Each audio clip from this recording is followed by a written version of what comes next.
Welcome one, welcome all. Bill Michaels Show on the air today on this Tuesday. Glad to be here. Glad you're here.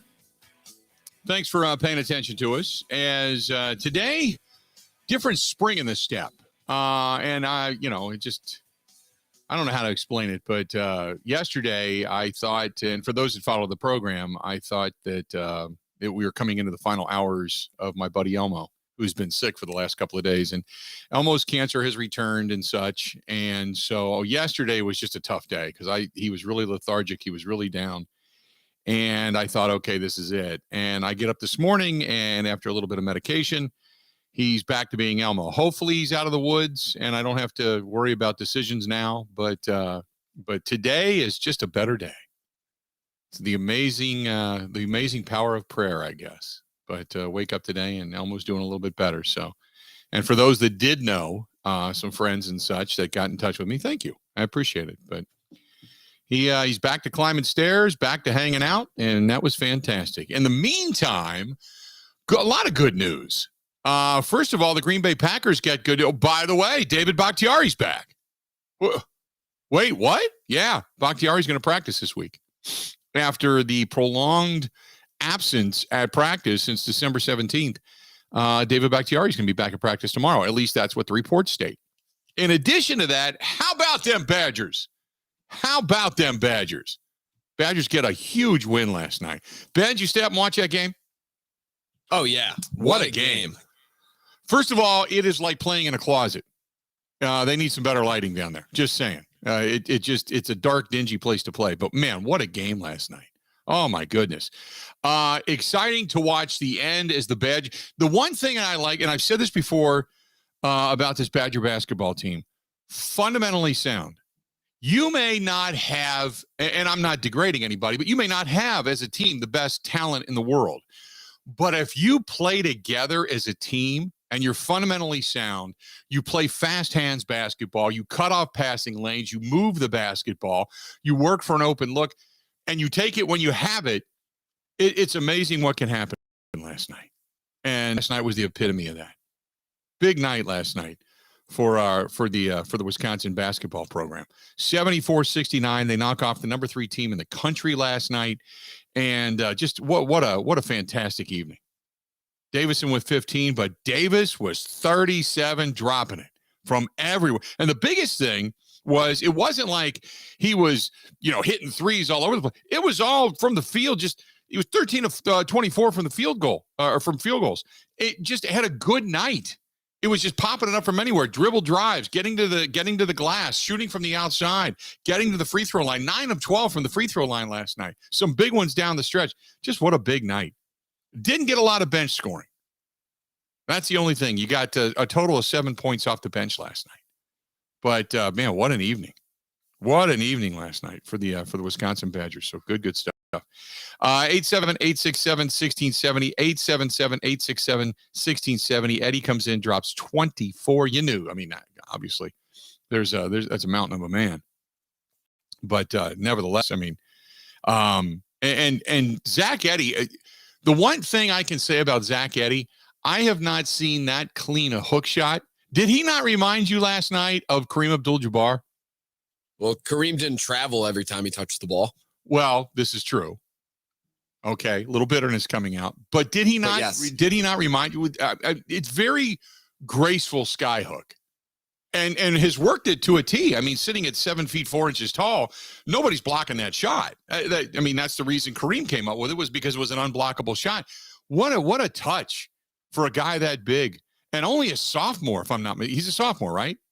He is. Yeah. Last year as a freshman, he just killed the Badgers, and I knew I would have PTSD watching him every time they played. Man, what a smooth sky hook.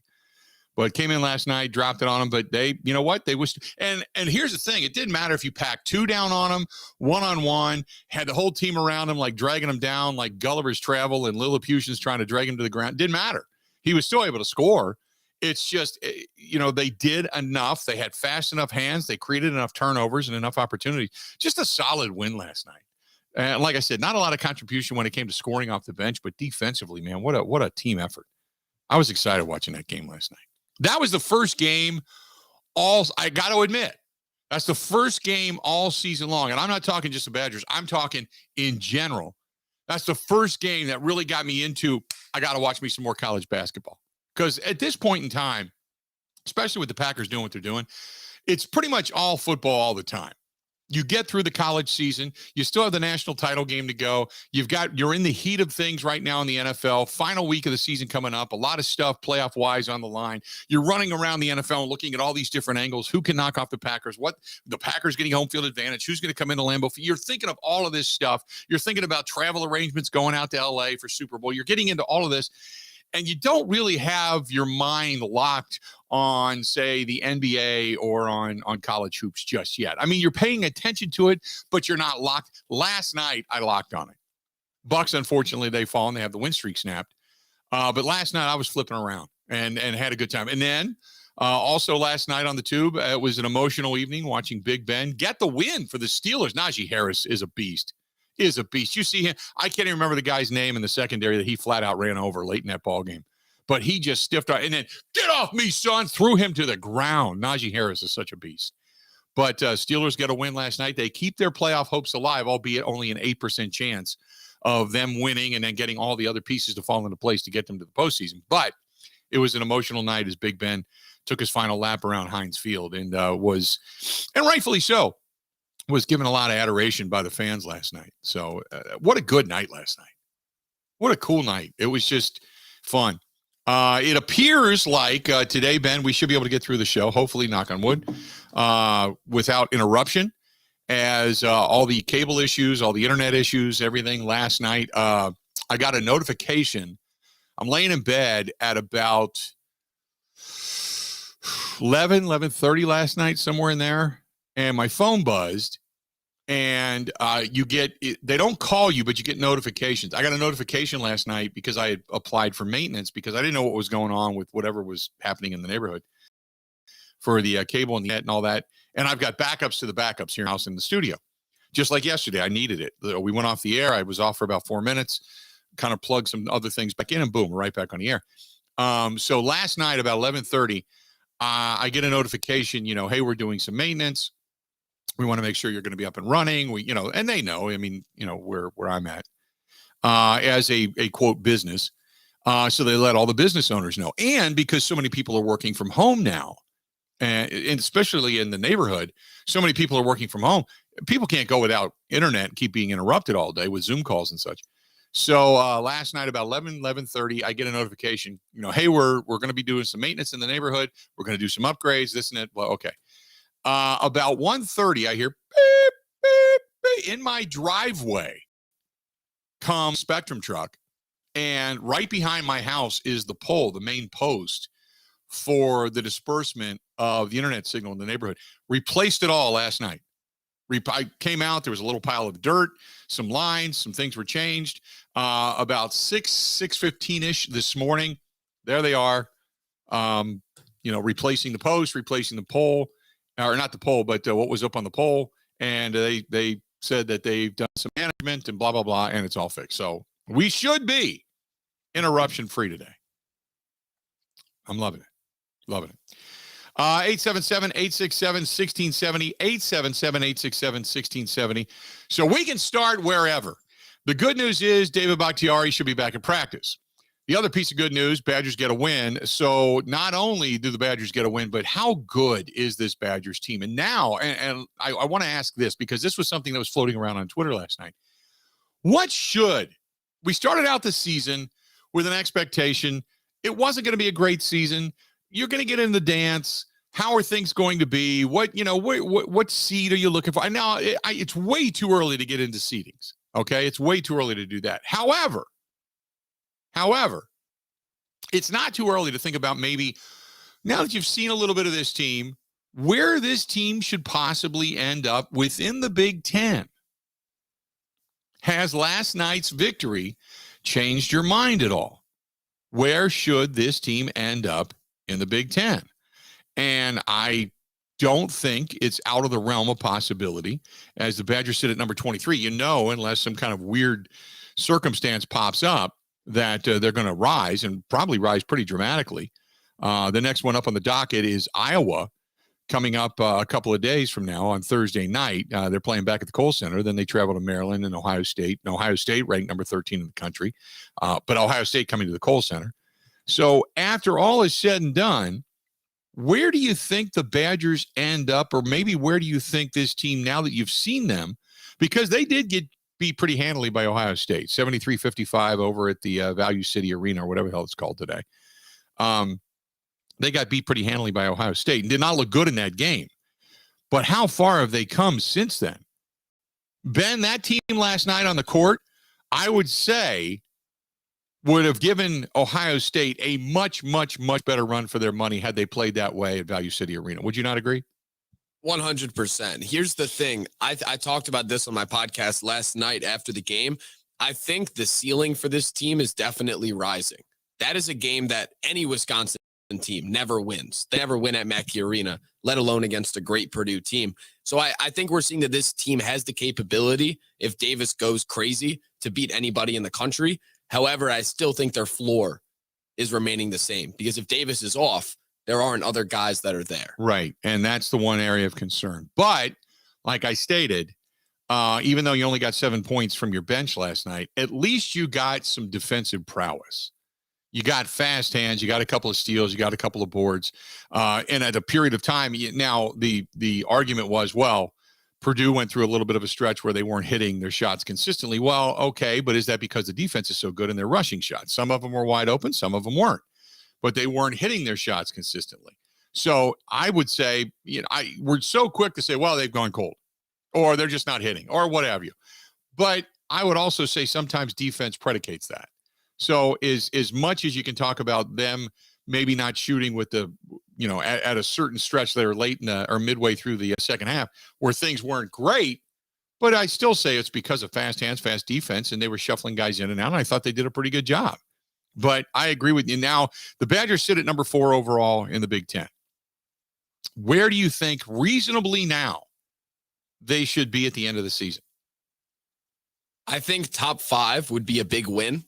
I think their ceiling is somewhere around top 3. Top 5, I would go with, yeah. But I could still see a scenario where they're 6 or 7 because the conference is just so loaded. Right. Well, regardless, big night last night. Badgers continue on. They got Iowa coming in, and then they get hopefully here in the next couple of weeks, they get a little bit of a revenge game against Ohio State back at the Kohl Center, sitting at number 23 in the country. And they're on the rise from there. 877-867-1670. By the way, you want to hit us up over on Twitter at Bill_Michaels, at Bill_Michaels. And in addition to that, you can find us over on YouTube. Go to YouTube. You can subscribe there for free. We're over 2,000 subscribers now on YouTube. Thank you very much. That's a big accomplishment. I love that. Thanks so much. You can find us there. Go to youtube.com, subscribe for free, /Bill Michaels Show, Michaels, 3 words, Bill Michaels Show. And you can find us there and just click subscribe. Absolutely free. It pops up when we go on the air. And in addition to that, you can find us over on Twitch TV. If you download the Twitch app, you can find us there. Email the program, thebillmichaels@gmail.com, thebillmichaels@gmail.com. Let's do this. We're going to step away. We're going to take a quick break. We're going to come back, and I want to hear from Matt LaFleur. Some interesting things coming out of Green Bay. Stay tuned. We got a lot more of the Bill Michaels Show coming up next. This is the Bill Michaels Show on the Wisconsin Sports Zone Radio Network.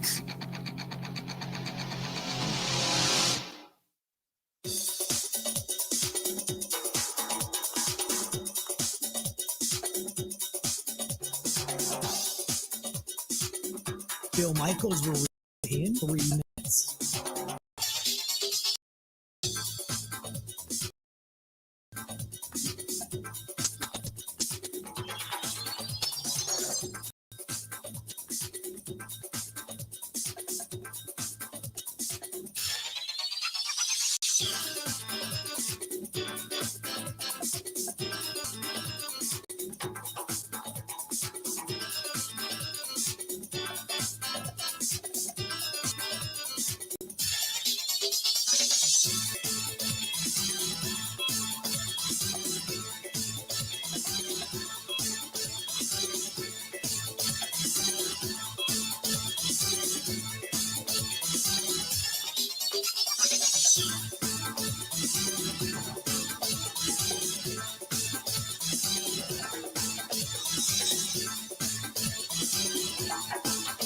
Bill Michaels will resume in 2 minutes.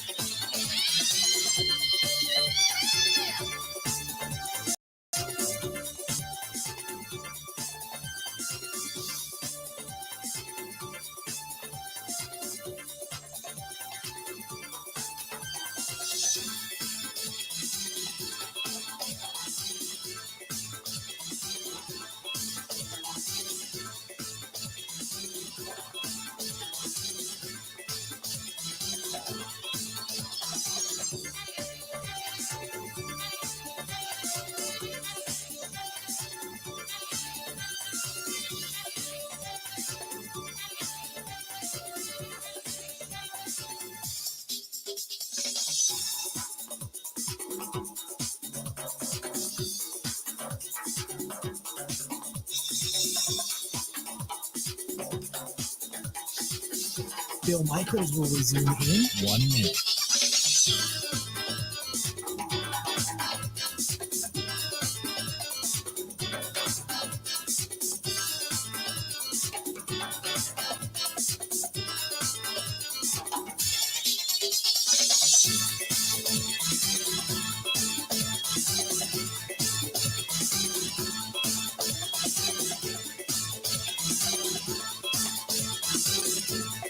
Bill Michaels will resume in 30 seconds.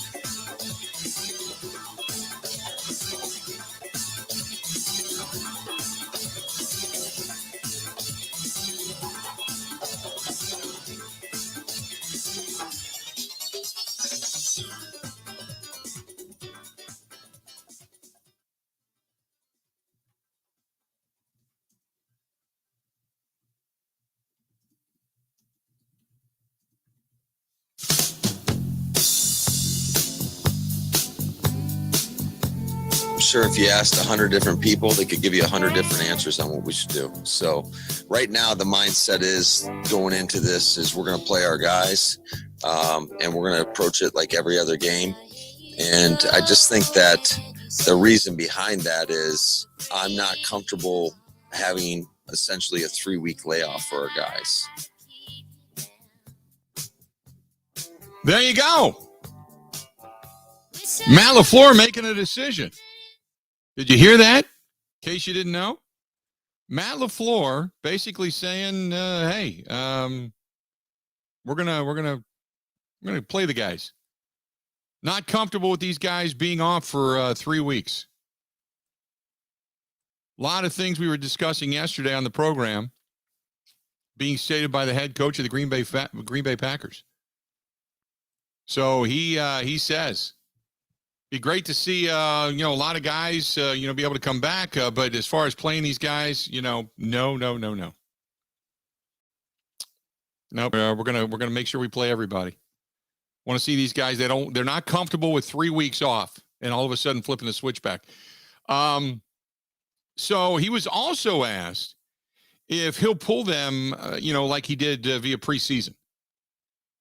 Certainly there is definitely a feel to that, and I don't want to speak in absolutes by any stretch, but yeah, that I just think going into the game you have to approach it like that, whether a guy plays a half or quarters or whatever it may be.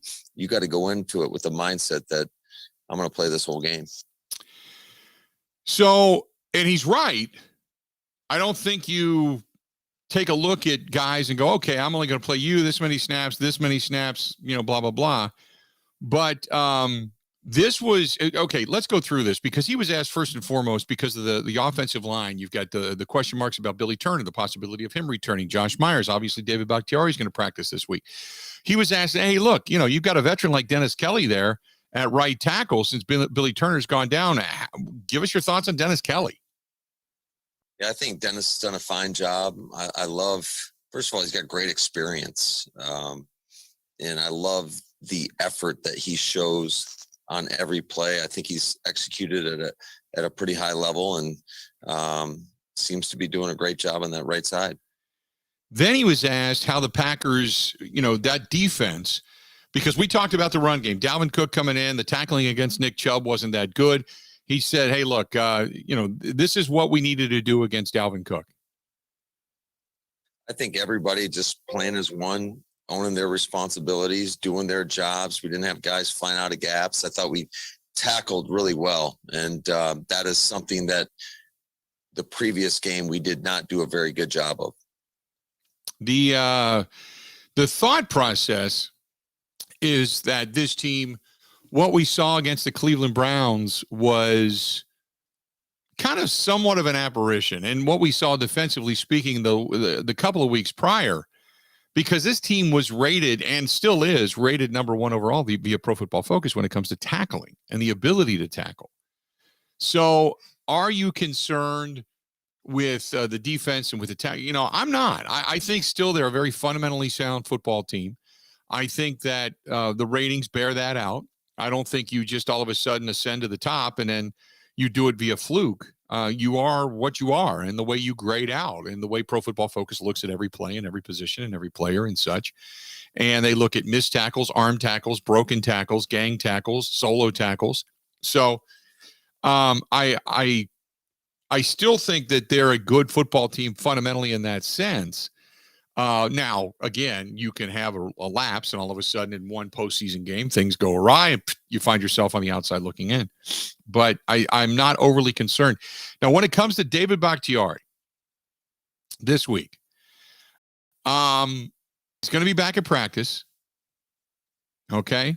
He's going to be back at practice. Matt LaFleur stated, when it comes to David Bakhtiari in the Lions game, he said, yeah, I would love to see David get snaps in the game against the Lions. Here it is. Well, I think the ideal scenario is that he would play and get some snaps under his belt before you proceed into the postseason. But we'll see where he's at the end of the week. He will practice some this week, and again, I hate to sound like a broken record. We'll take it one day at a time. So there you go. That's good news. The fact that he's going to practice, that there wasn't some kind of a setback, that he's ready to practice. They want him to get some snaps against the Lions. That's their ultimate hope. That's good news. I don't think you're going to go out there and play David Bakhtiari at left tackle for an entire game, but that's good news. Because if you can get him back on the now, if you cannot get him reps, you then at some point, because of the postseason, you don't want to really have padded practices where you're pounding on guys, but at some point you gotta get him a few, full speed reps just to kind of get his feet under him so he gets a feel for it. The one thing, and this is a good point brought up over on the Bud Light live stream, is the Lions have nothing to play for. And this is one of those games that can be, I'm not going to say it's a trap game, but it can be treacherous in the sense of they got nothing to lose. They're playing for pride. They're playing for their coach. This is one of those games where you want to get on them early. Once you get up a couple of scores and momentum swings in your direction, you can kind of, they'll look at each other and go, okay, let's just get this thing over with. Let's get our season over with. We'll regroup. We'll come into next season fired up. Okay, great. But if you allow a team like this a little bit of breathing room and you give them a glimmer of hope, and they're like, hey, how far have we come? We've played some competitive football. We got 2 wins, 1 tie, and we're about to be able to go toe-to-toe with the team that has the best record in football. This is our litmus test. We got this. This is where we kind of get up on that. If you give them that hope, they're going to come after you like a rabid dog. So the Packers, and I'm not, giving you any, deep philosophical advice here, but the Packers got to go into this game going, we got to get up early. We can't have this first quarter, 2-3 trips to the red zone, a couple of field goals, some disappointment. We can't do that. We got to, this is a game where we have to really begin to hone what we're going to do in the postseason. You can't start hiding things. You want to get guys that work, but you want to come out and get up on this team. And you don't want to allow them the opportunity to breathe. Because if you do, you could end up the loss doesn't matter. I mean, it does a little bit, I guess, pride-wise, but the loss doesn't matter. What you don't want is this team to come out and begin just hitting the hell out of you. more so than they normally would because you've given them the belief that they can go toe-to-toe with the top team in the NFL. That's my point. So I'm not worried about the wins and losses when it comes to that. I'm worried more about the performance. I'm worried more about, again, getting out of this game, knock on wood, unscathed. You know, you can live with a little bit of a tweak here or there. Somebody with an ankle where it just, slightly bruised up. Okay. You're going to go away for a week, get a week off, come back. It'll be fine. That type of thing.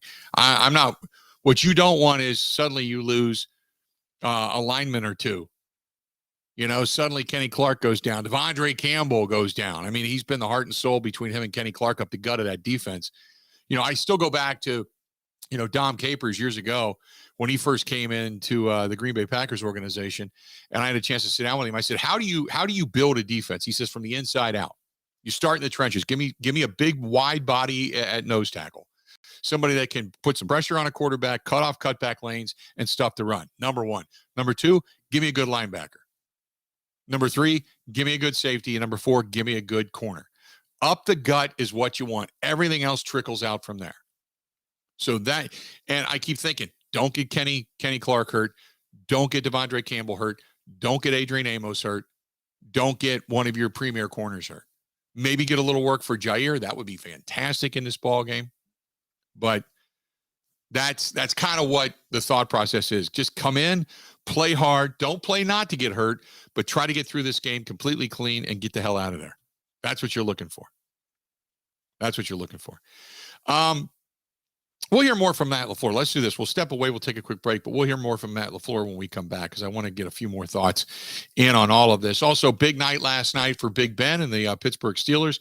They get a win. This portion of the program brought to you by our friends at Stenny's. Second and National. Walker's Point was down there over the weekend, ringing in the new year for their Saturday brunch. Had a great time. Watched the shuttle bus leave with all the polar bear plungers going over to Lake Michigan, which I still can't believe people do that. But, hey, to each their own. They had a great time doing it.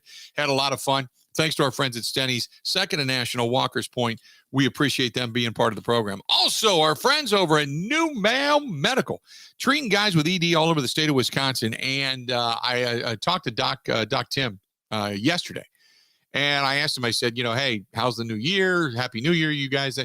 He's got 3, 4, 5 people have called from the program that have come in. They're in the More Energy for the low T treatments. They're coming in for the all-in-one weight loss program, jumpstarting the new you. And I've been telling you for a while, you want to jumpstart a weight loss program. You want to get some more energy. You want to get some more stamina. You want to look better, feel better, get into the 2022 season and come out of COVID and just feel better about all of this. Great way to do it. Get a hold of our friends over at New Male Medical, 414-455-4451. That's 414-455-4451. That is the New Male Medical Center. More of the Bill Michaels Show coming up next. Covering Wisconsin sports like a blanket. This is the Bill Michaels Show on the Wisconsin Sports Zone Radio Network.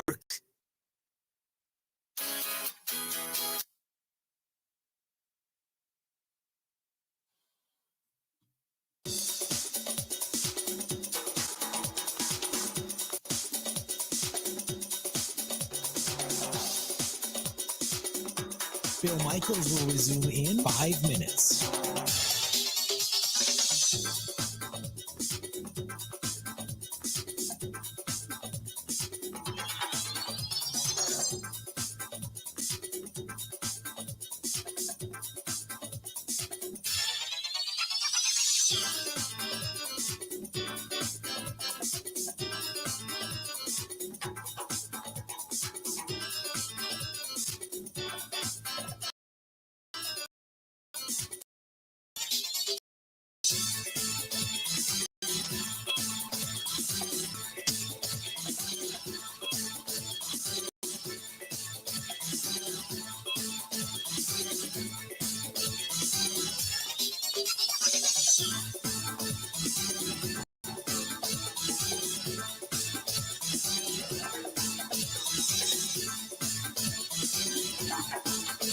Bill Michaels will resume in 4 minutes.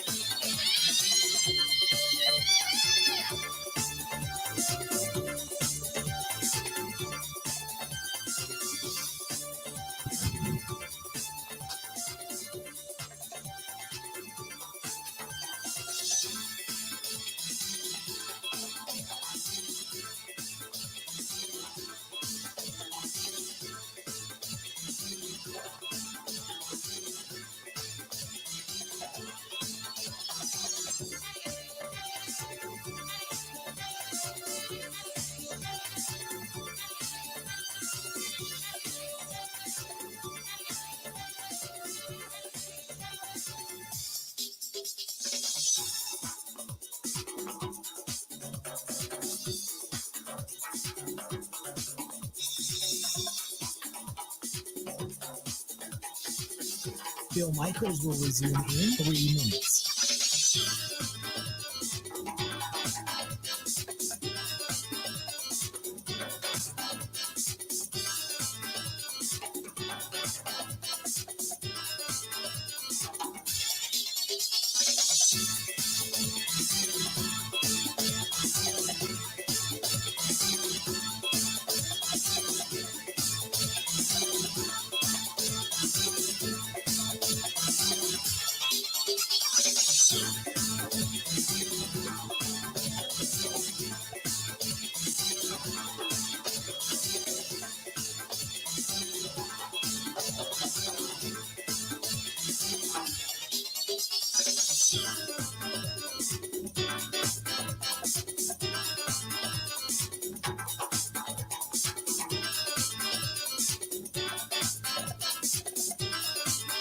Bill Michaels will resume in 2 minutes.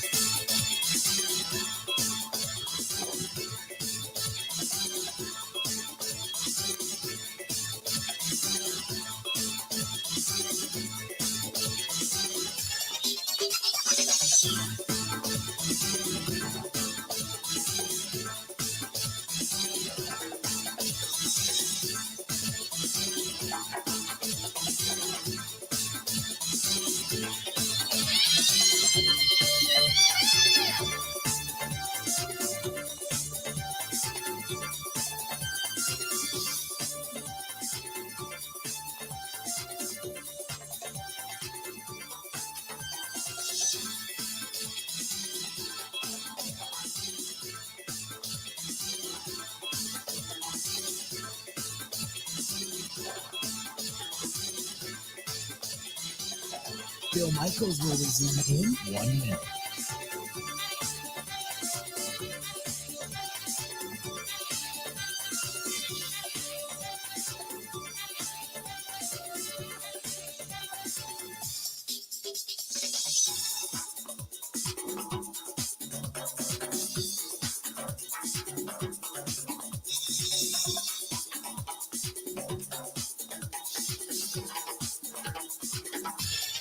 Bill Michaels will resume in 30 seconds.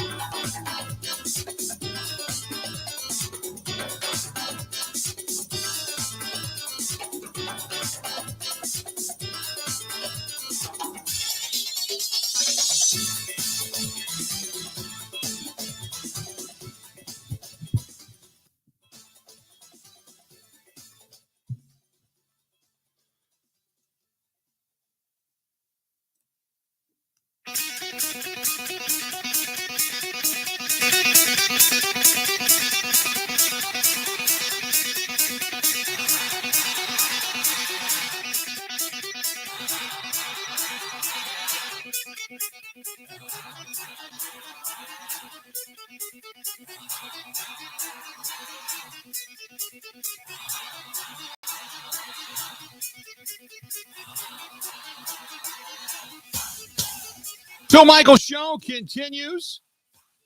Good day. Good day today. Badgers get a win. Bakhtiari's going to be back in practice tomorrow. It would have been better had the Bucks continued the win streak, but that got snapped last night. In the meantime, Robert over on the Bud Light live stream. By the way, if you want to follow us there, you can hit us up over on Twitter, and the link will always come to you on Twitter. Otherwise, you can follow us on the Facebook fan page. Go to facebook.com/The Bill Michaels Show, and you can follow or like us there.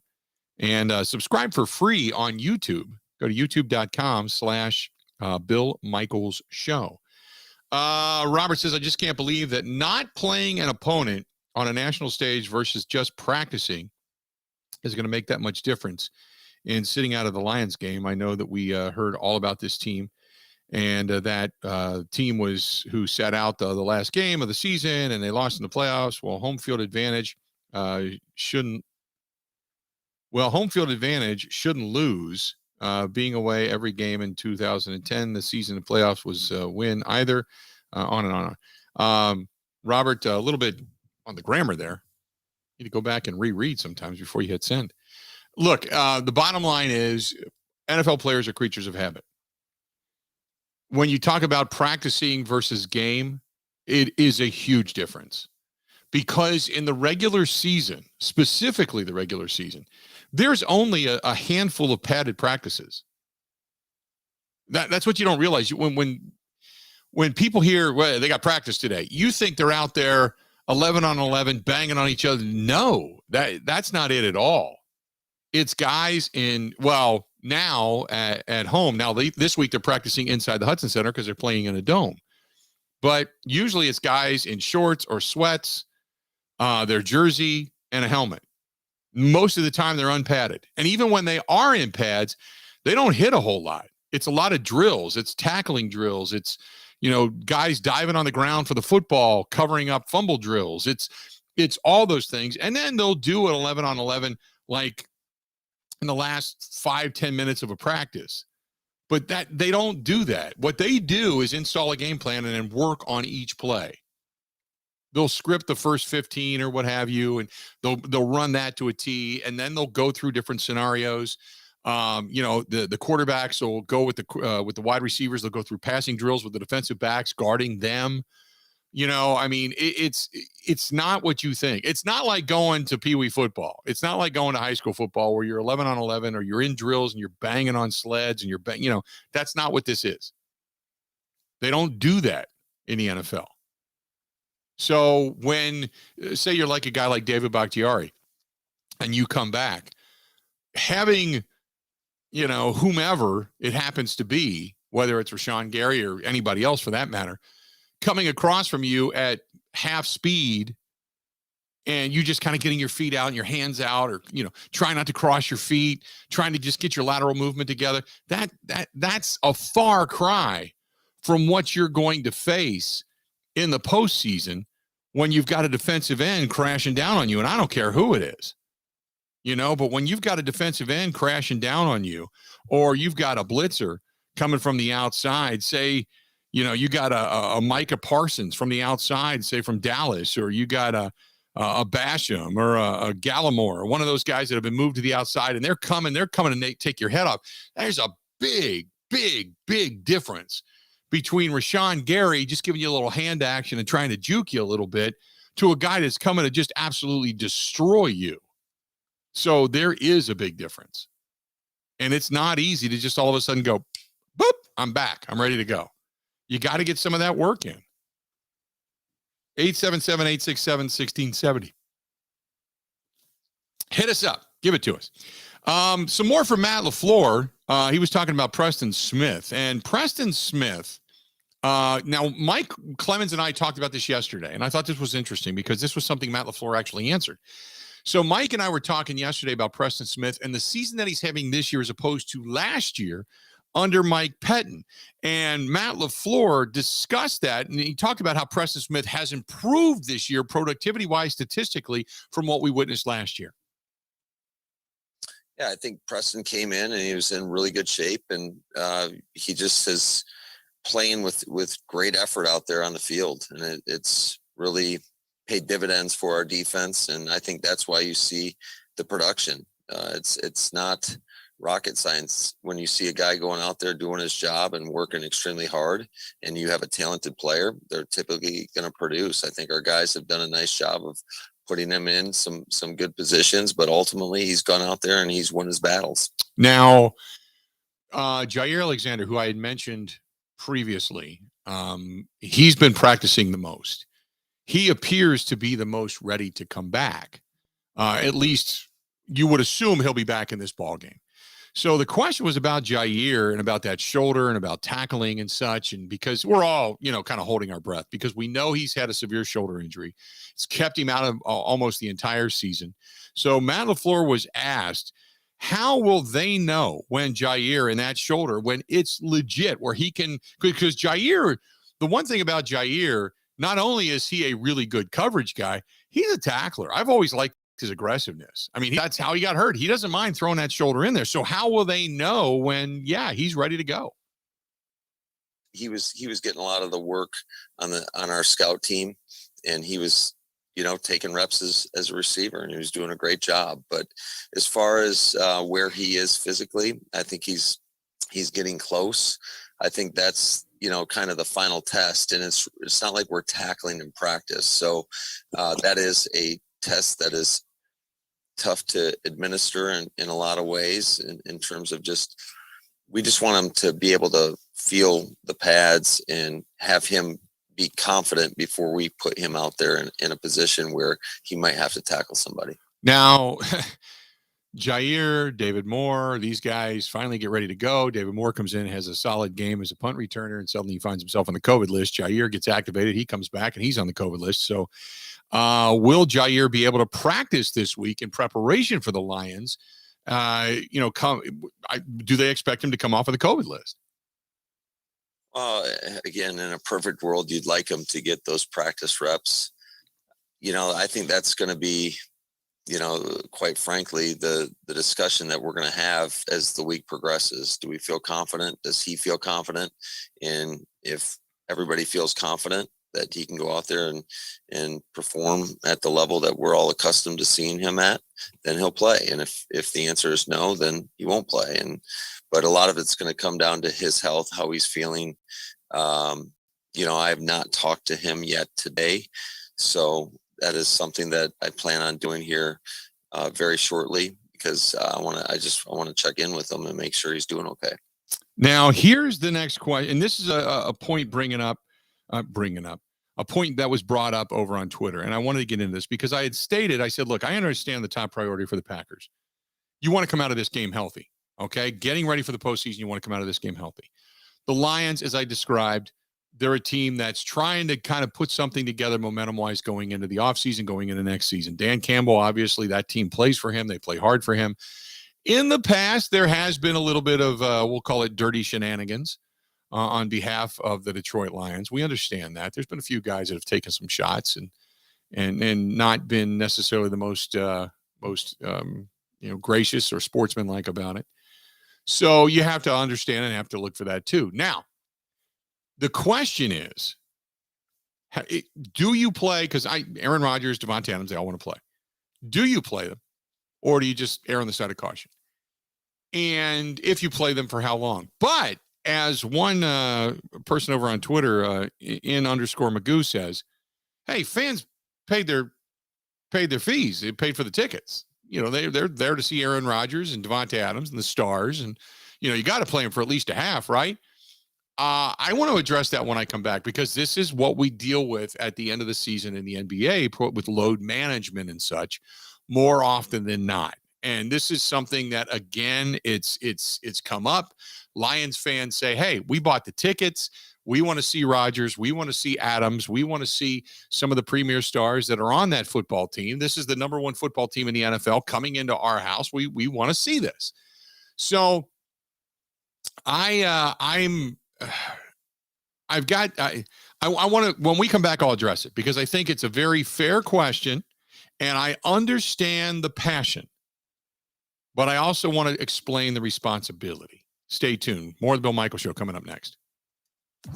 Covering Wisconsin sports like a blanket. This is the Bill Michaels Show on the Wisconsin Sports Zone Radio Network.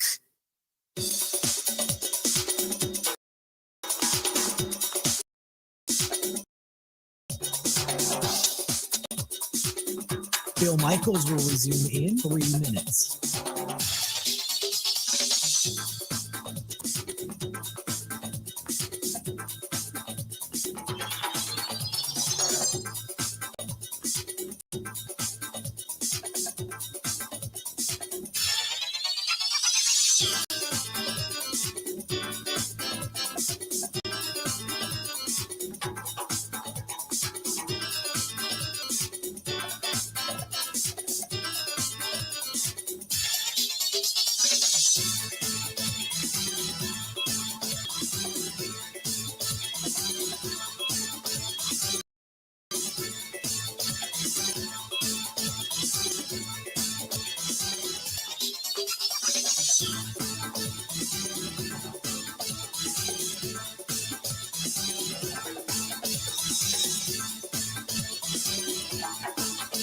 Bill Michaels will resume in 2 minutes.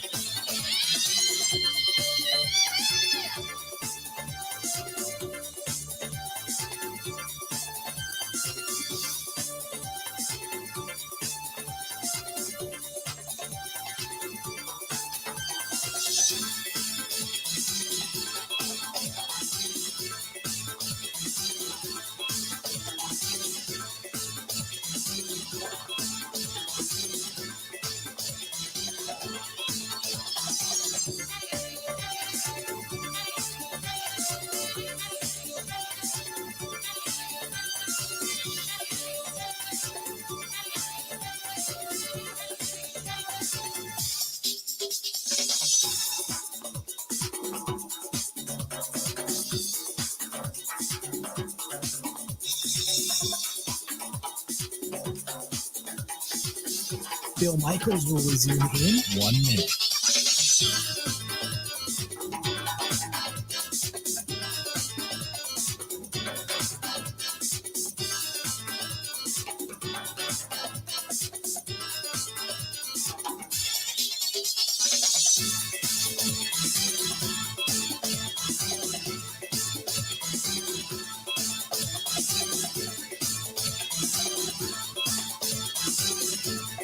Bill Michaels will resume in 30 seconds.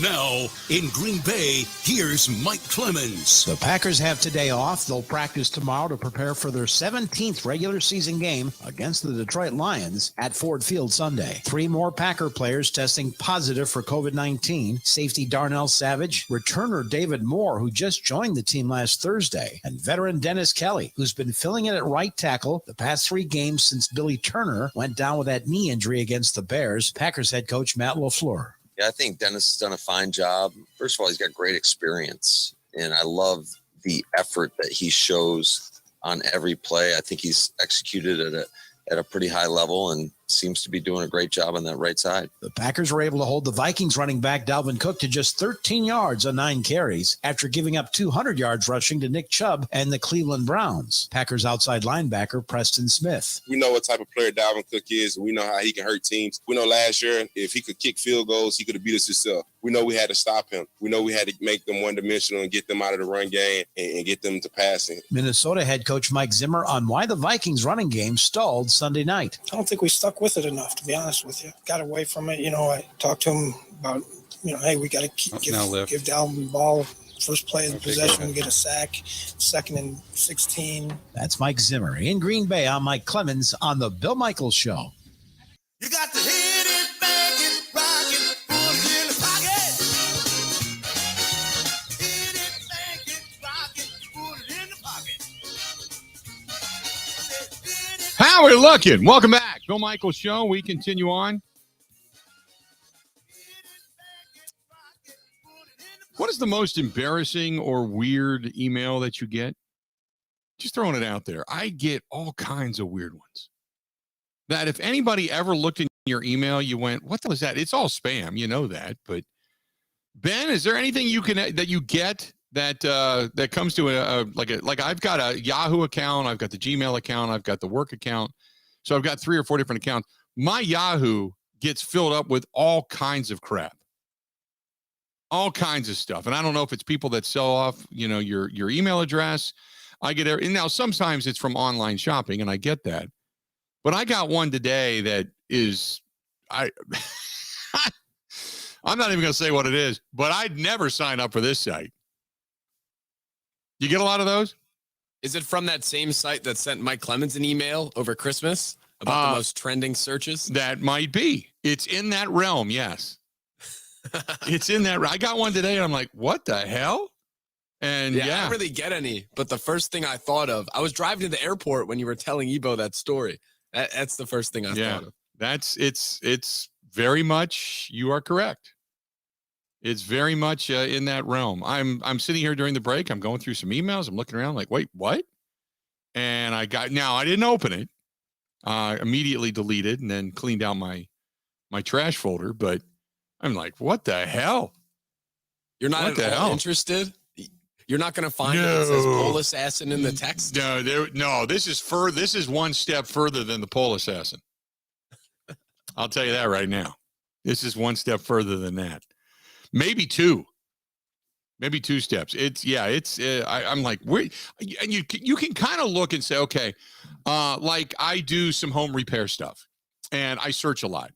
So there's a company called Van Dykes, and they have all kinds of different hardware for your home. And they do everything from the swivels for bar stools to the rollers for barn doors. I mean, whatever it happens to be, but it's the hardware you would buy. So Then when I go to Van Dyke's, then you can see where it's the offshoot. Suddenly you start to get bar stools that come up in your searches, or doors, or, like things like how-to stuff, because I do Home Depot a lot and Menards a lot. So I do a lot plumbers. of that stuff. Yeah, plumbers come up, I get roofers. So you off of one particular email and or search, you'll get 10 threads. You can see that. Like when I go to get my hair cut from Shaniqua, I'll check in online, and then suddenly I get hair products that starts popping up. Over Christmas, I did a lot of shopping online, and I'm one of those people that will open up credit cards because they'll give you 25 or 30% off additionally of what it is you're buying. And you're spending $400, you get 30% off of that. I'll do that all day long. So I'll put up a couple of credit cards. Well, now I get all the credit card offers. All the credit cards are coming. So I can see that, and I follow the Packers, and I follow a lot of stuff with like Adobe and for Photoshop and all that kind of stuff that I do. But this came out of nowhere. And I'm like, okay, there's Facebook, there's a motorcycle ad, there's the Shepherd Express here in Milwaukee, Nordstrom Rack Flash, Dick's Sporting Goods, Marshall's clearance event, my bank accounts, and then this. I'm not even going to tell you what it is. But come on, you got to read the subject. I will say it has to do with transgender dating sites. I'm not going to give you the name, but that's what popped up out of nowhere. I'm like, wait, what? Where the hell did that come from? And I'm trying to think, there's not even a site in here that would even then branch off to that, unless somebody sold off my email address or something like that. Now, I will say the sons of biatches down in Illinois, I keep getting calls and emails from people in Illinois. For whatever reason, they feel I'm an Illinoisan. I have no idea why, but I had to update my information for my iPass, because when I go to Cincinnati to see my kids and I go to the house down in Indiana, I travel through Illinois and I have to go around the tollways. So I have an iPass. Plus I go to Chicago a couple times a year, so I get probably 6 or 7 times a year I go through there. So I have an iPass. I just had to update the information on my iPass because they're changing things down there, I guess. So they had called me and they had sent me an email saying, hey, can you update your information? So you have to go to a website, which is whatever the Illinois tollway thing is. You go to the website, you fill out your information, you re-enter your credit card for your iPass to kind of fill your iPass up with a limited amount of money, and then off you go. That's the only thing I've done that's out of the ordinary lately. And suddenly I'm getting all of these, I shouldn't say all of these. I get this site that pops up, and it's weird that I had gotten the phone call this morning to confirm that my email went through and all that stuff, and all of a sudden now that pops up. I'm like, okay, is this coming from the land down under? So just there you go. There you go. Well, by the way, no, I don't have any. I don't know why Randy insists that whoever on the Bud Light live stream, that's all he talks about. That's all he talks. Oh, you got a YouPorn account? No, I don't, Randy. So sorry to disappoint you. No, we don't. But thanks for trying. But I just thought I'd bring it up because I'm sitting here just answering emails during the commercial break, and I thought, holy crap, where'd the hell that come from? 877-867-1671. Hit us up too. So going back to Jair Alexander. Jair Alexander is kind of an anomaly when it comes to playing him. And I wanted to bring this up because I know some people say, well, look, we're paying to see Aaron Rodgers, Devontae Adams. You want to see the best. So if Jair can play him. You don't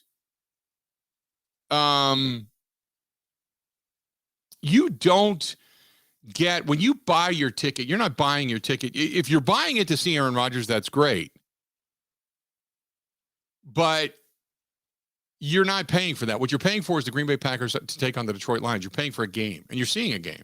And I said this before when it comes to the NBA. I'm sorry if you don't get a chance to see LeBron. I'm sorry if you don't get a chance to see Giannis. I'm sorry if you don't get a chance to see, KD or anybody, Steph Curry, anybody else that's a superstar in the league. You are buying a game.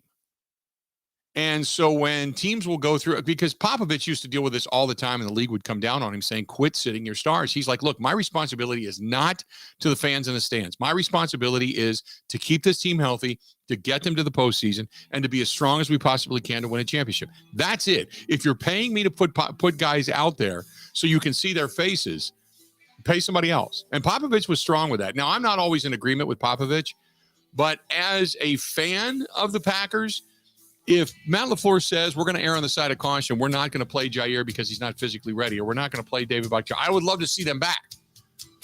But I trust that medical judgment, because what I want as a Packers fan, I want to see that team as close to full strength as possible when they get to the postseason and have to face really, really good teams to get themselves a championship. That's the ultimate responsibility of any head coach, anybody in the medical staff, and anybody in the front office of any team, if you are vying for a championship. And I'm sorry it goes against some of the fans' thoughts, but that's the way it is. Stay tuned. We got a lot more of the Bill Michaels Show. It's coming up next.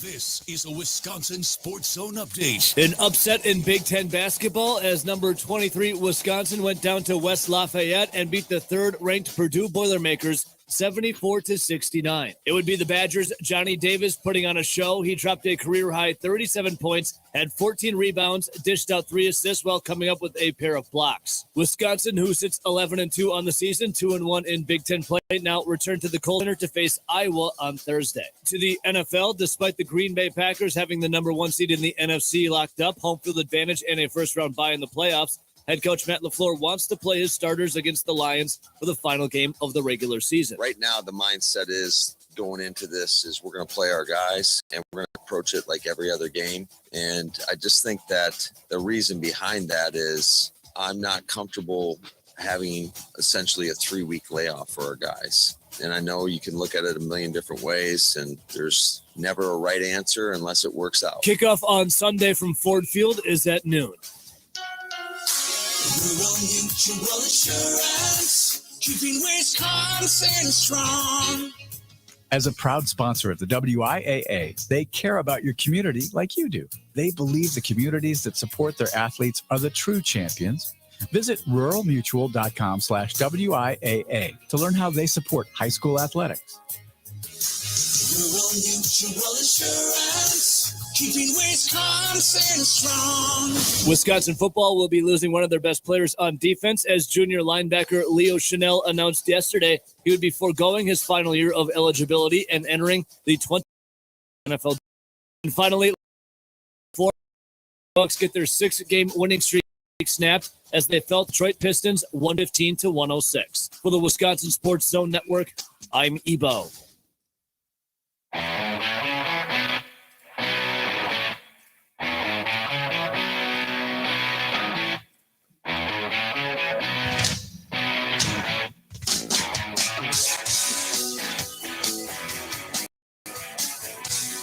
So no more than we get done talking about that.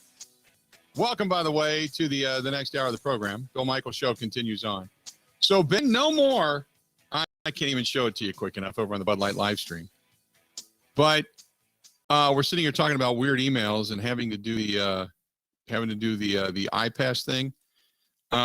It just left. No more than we talked about it. The phone starts ringing. It says Illinois iPass. Maybe they're listening to the program. We didn't do it. Yeah, right. There you go. Back to the Bill Michaels Show. We are glad you're with us today.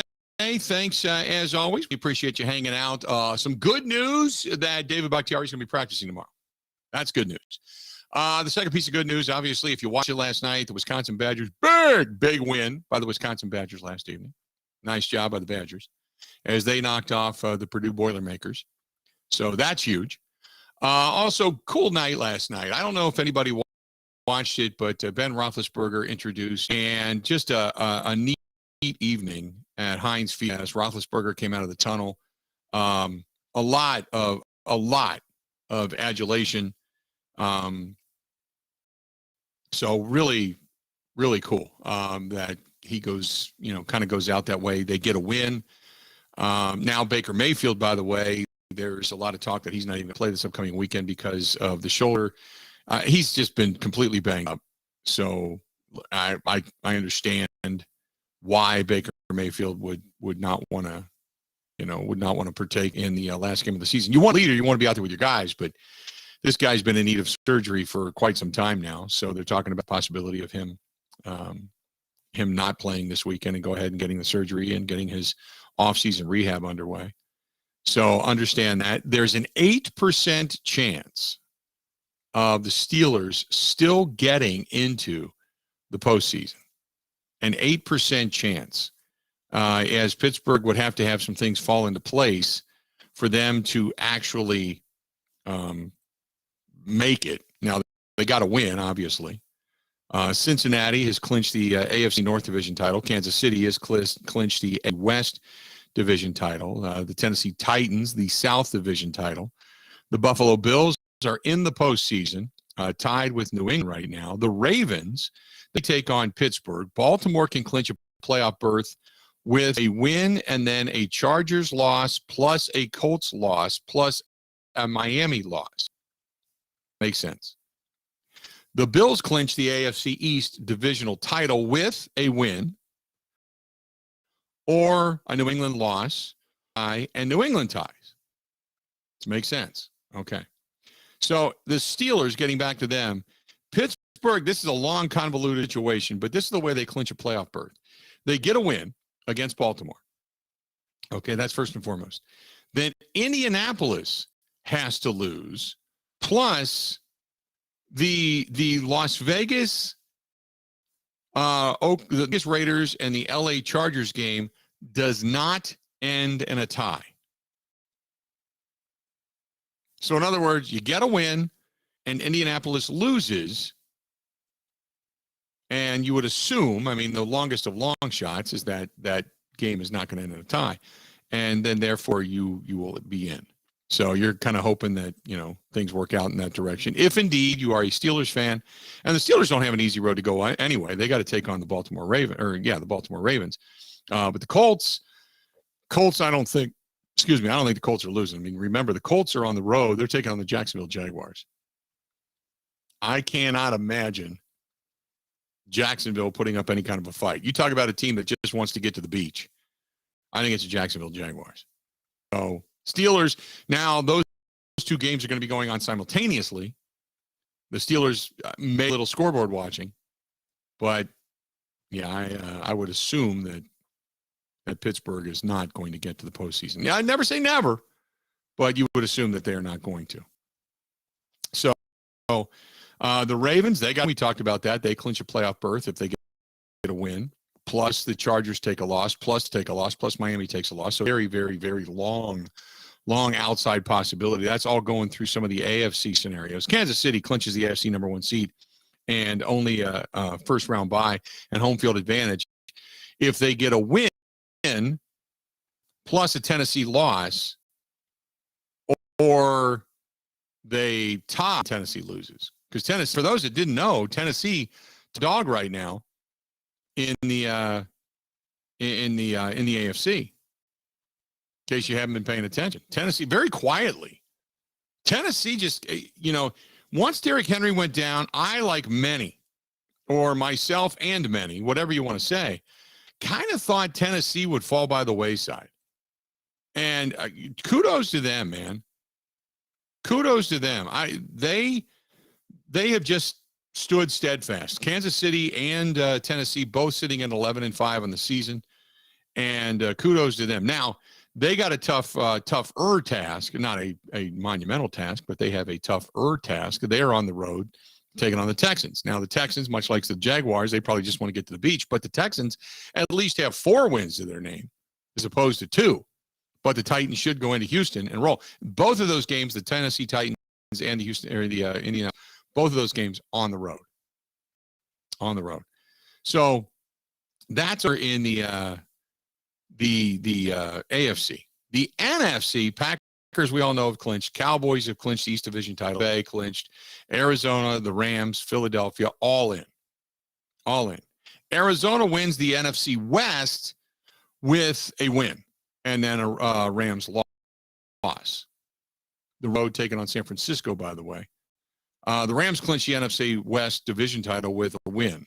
That's all they need to win, and you clinch. If they lose and Arizona wins, Arizona is the West leader.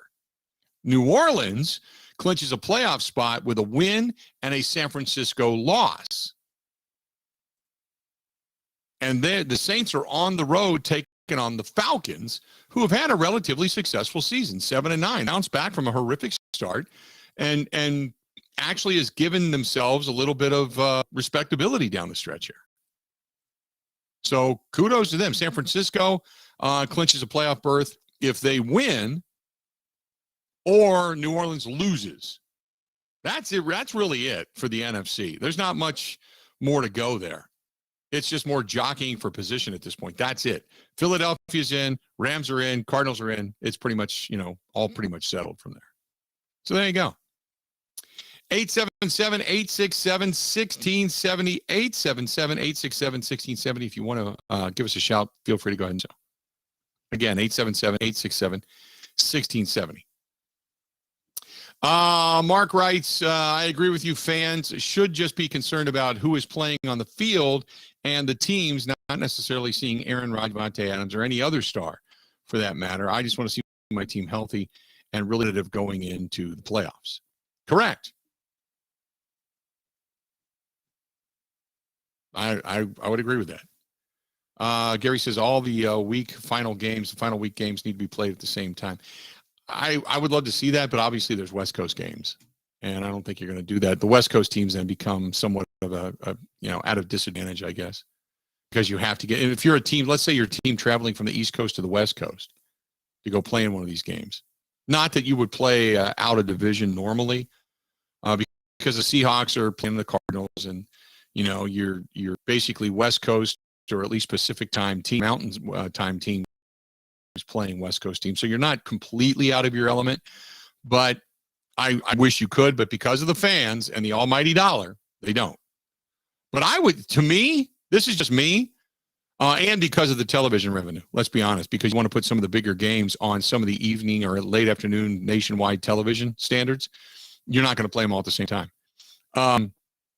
But what I would love to see is if you would play them all, move back the East Coast times and the Midwest time games an hour or so, and then move up the West Coast time games an hour or so, and then don't allow teams to scoreboard watch, because they would be going on somewhat simultaneously. Now, teams would still know who's up and all that kind of stuff. Somebody in that organization would be watching, but at least then, as far as fandemonium goes, you are playing at the same time another team is playing. It's not all, completely off kilter the way they have it now. 877-867-1670. By the way, going back to Antonio Brown, did you hear Antonio Brown now has, I guess, confided in someone? Ian Rappaport reporting on Good Morning Football that Antonio Brown got into it with Bruce Arians, not because of his incentive money, but because he felt.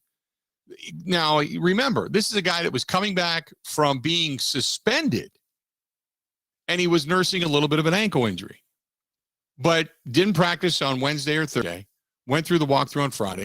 It looked to be okay. But he says that he wasn't healthy enough to play. At least that's what the rumor is. And Arians said, no, you didn't complain about it. You didn't have any problems with it. Get out there. Other guys are playing with bangs up injuries and such. Get out there.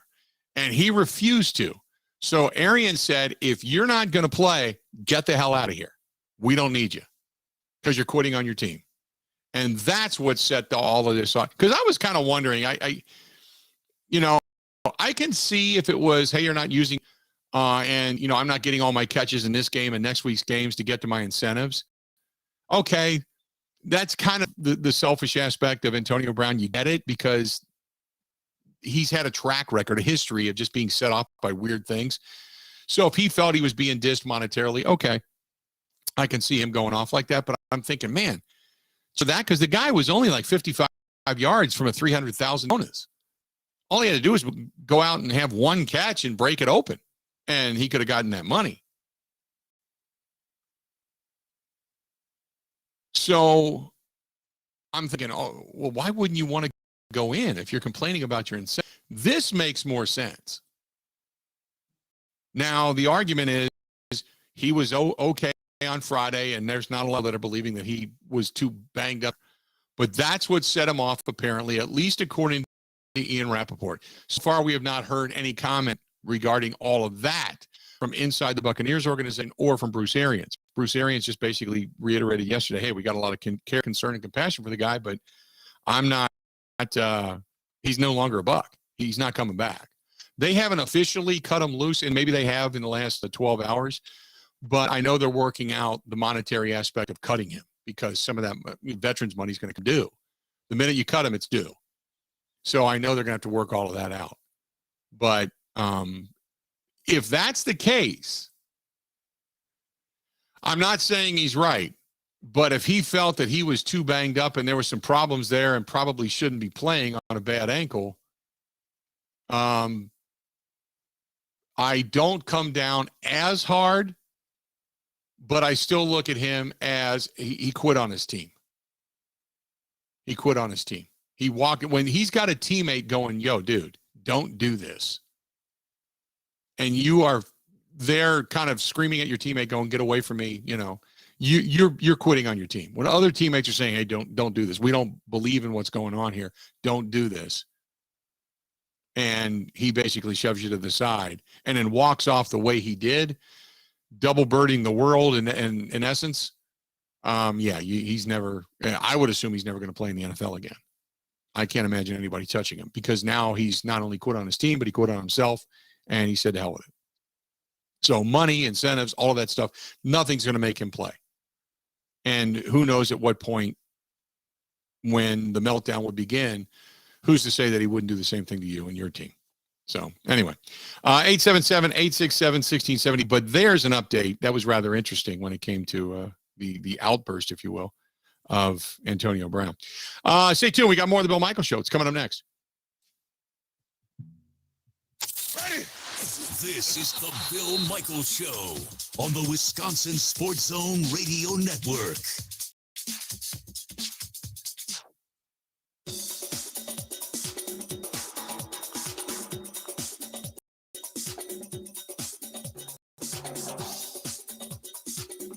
Bill Michaels will resume in 3 minutes.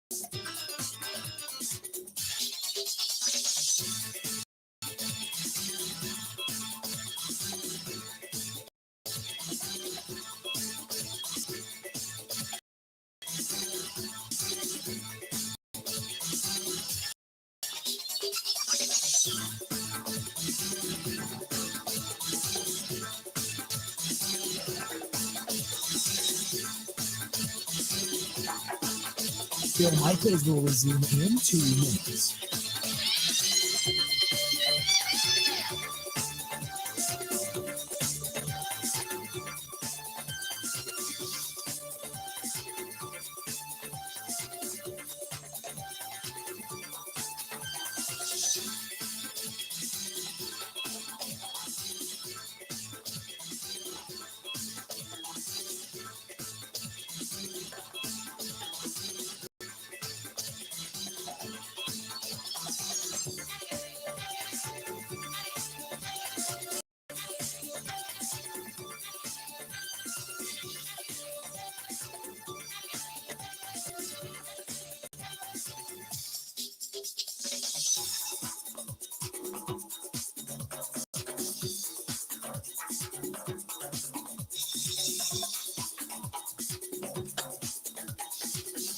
Bill Michaels will resume in 1 minute.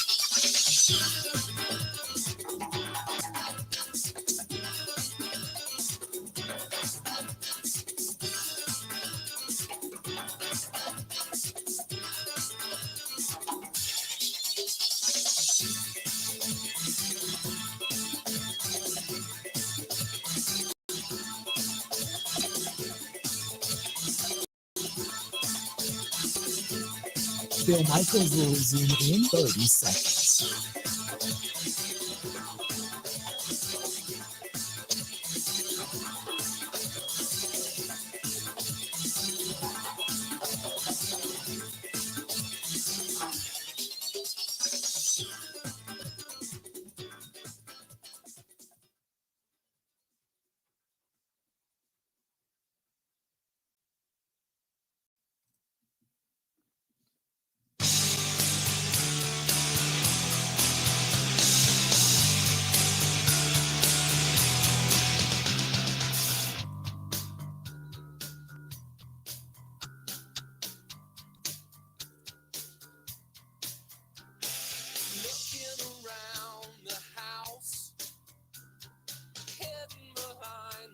Welcome back. Bill Michaels Show. We continue on this portion of the program brought to you by our friends over there at Bud Light. They are the official beer sponsor of the Bill Michaels Sports Talk Network. Thanks to Bud Light for being a part of the program. We certainly appreciate them being here. As always, 877-867-1670, 877-867-1670. If you want to give us a shout, feel free. You can find us on Twitter at Bill_Michaels, at Bill_Michaels. CJ says it sure didn't look like Brown's ankle was bothering him while he was running off of the field and doing jumping jacks, looking like he could have played to me. CJ, I agree. And that's the reason that I don't think anybody has any sympathy for the guy. And, I mean, this is just, again, it's the way he did it. You know, had he just refused not to go in and said, look, I just don't feel good. I've got some issues. And then you calmly discuss it after the fact. And he'd still have a job. But the way he did it, that's not only burning a bridge, that is blowing it up on the way out of town. And if it was already a circumstance where Tom Brady vouched for him, you know, and that's the other thing. He has no regard for anybody else. Tom Brady sat there and vouched for him and said, come into my house, stay with me. I'll help you. I want to see you be able to, thrive and survive. Tom Brady said, you can love him, but maybe you can't help him.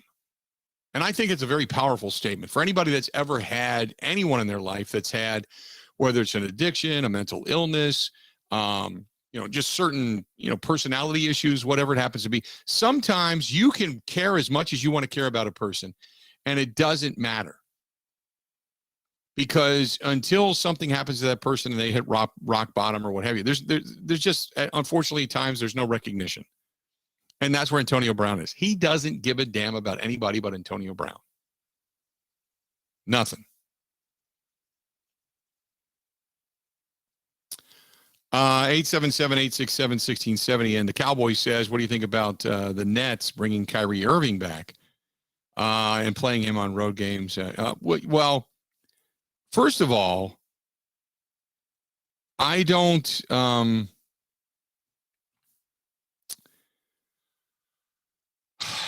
First of all,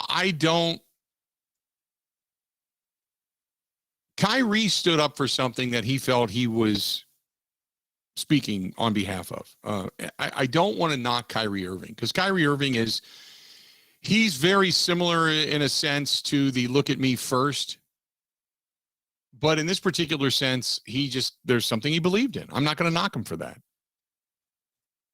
And it's like people ripping Kirk Cousins and Kirk Cousins not playing in the biggest game of a season, whether or not they're going to keep their postseason hopes alive.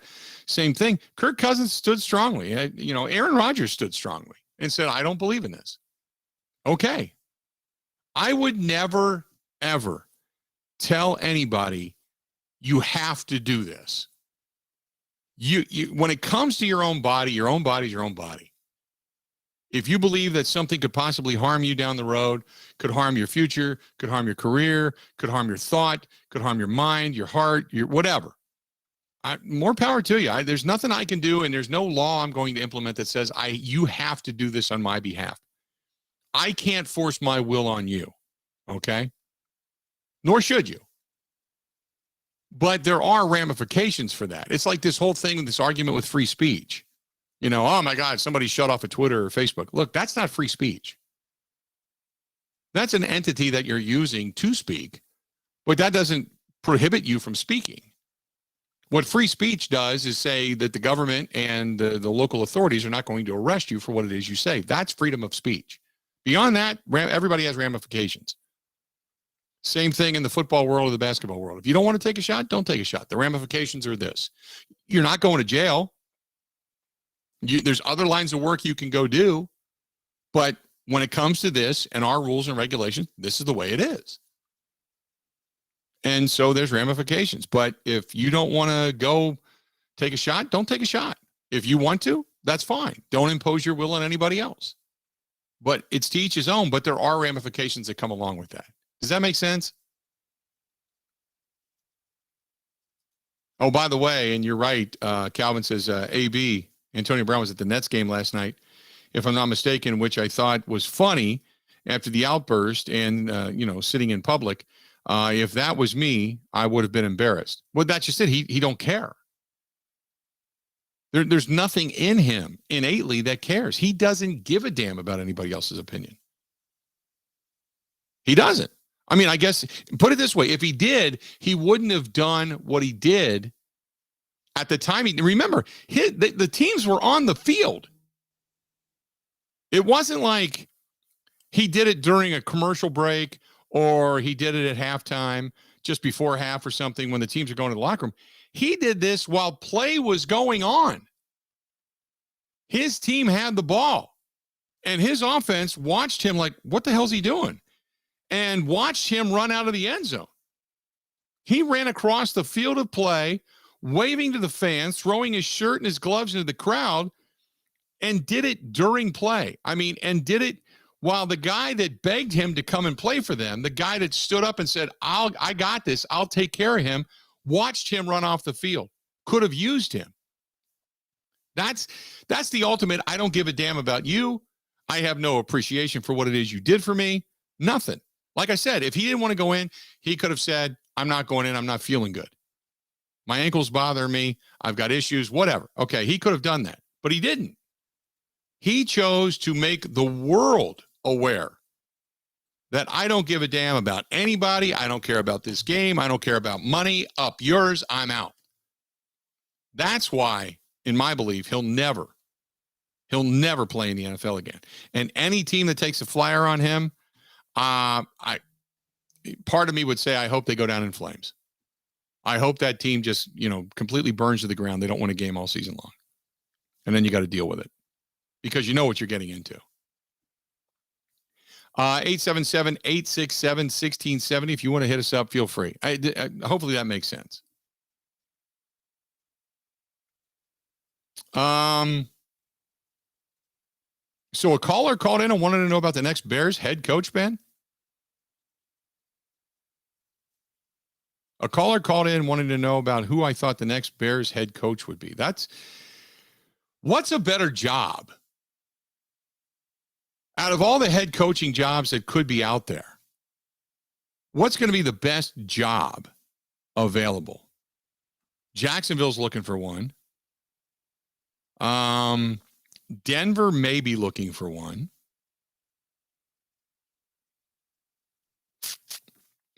Las Vegas is looking for one.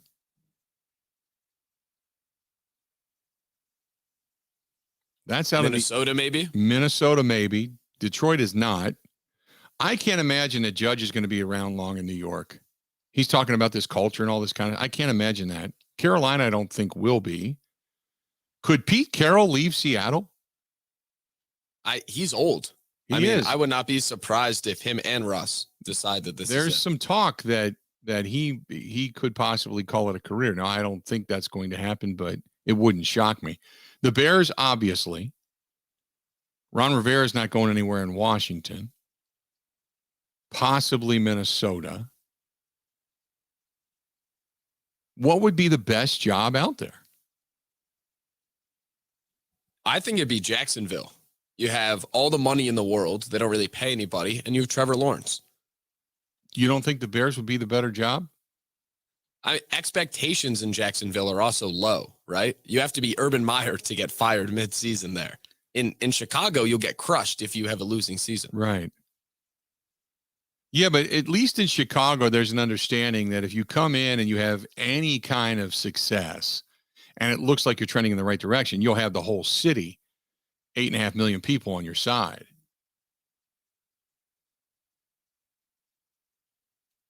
What would be the best job? And the reason I ask is because, obviously Nathaniel Hackett going to talk to the Jacksonville Jaguars. But what would the best job be there? And you can look at it as, do you want Trevor Lawrence or do you want Justin Fields? Do you want kind of a rebuilt defense with Roquan Smith and company? And you got some aging veterans and some contracts you're eventually going to get rid of. But you could be in kind of your half-built already mode in Chicago with a storied fan base and a long-time franchise. I mean, you can be guiding the team that George Halas guided, for God's sakes, versus Jacksonville that has been nothing but a train wreck with no real front office organization and an owner that's made a lot of bad decisions.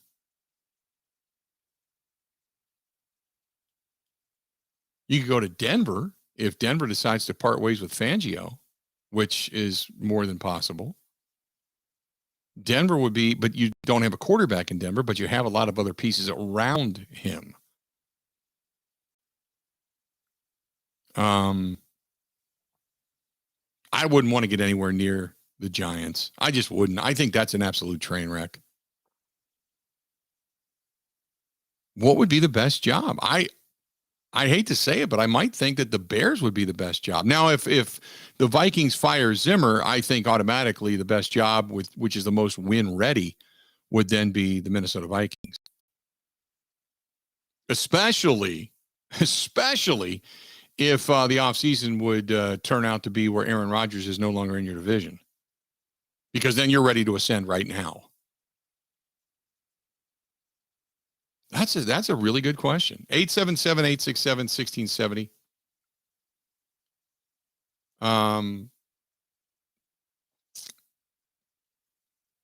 That's a great question. I would still think that if I had to take one quarterback over the other, I'd probably take Justin Fields over Trevor Lawrence, even though I think Trevor Lawrence is a tremendous quarterback.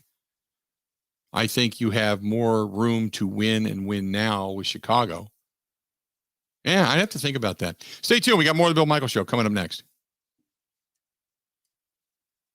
This is the Bill Michaels Show on the Wisconsin Sports Zone Radio Network.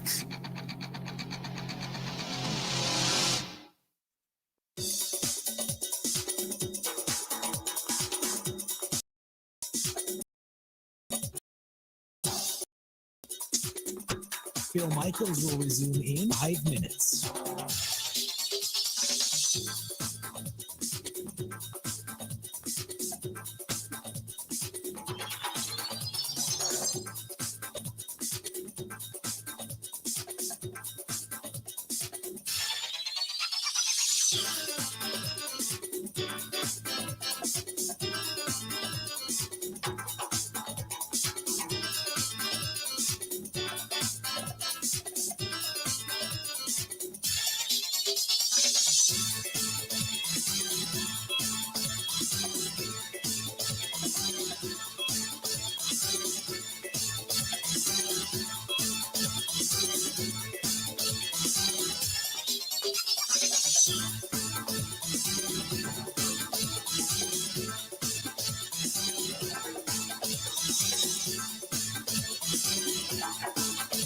Bill Michaels will resume in 4 minutes.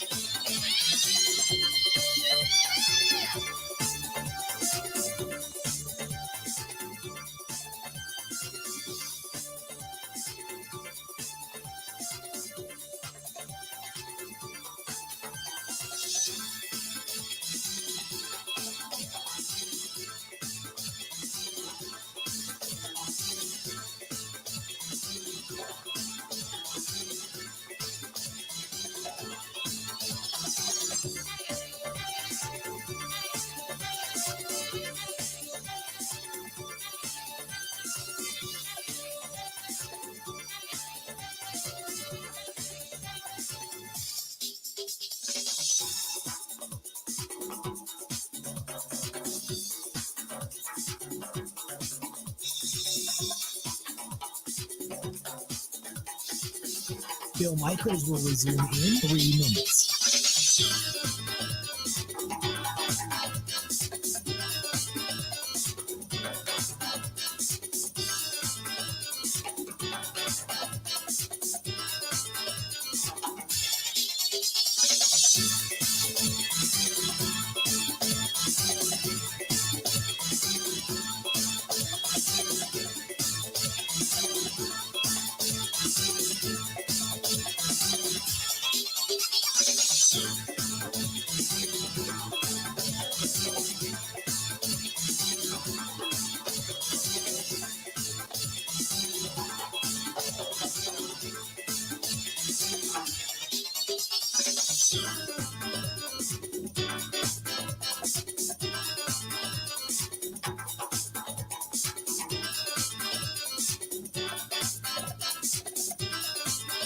Bill Michaels will resume in 2 minutes.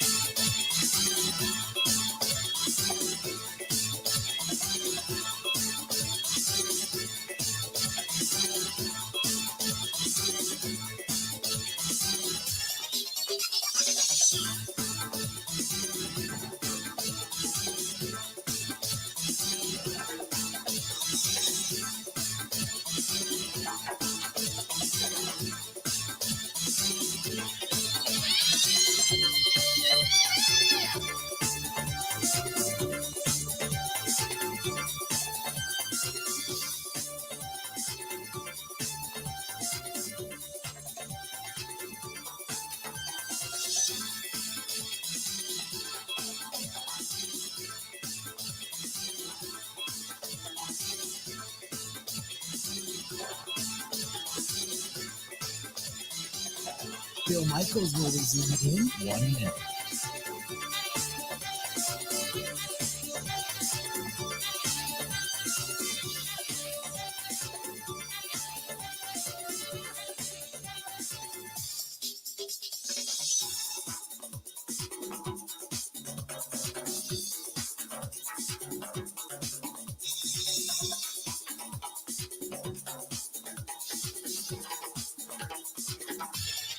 Bill Michaels will resume in 30 seconds.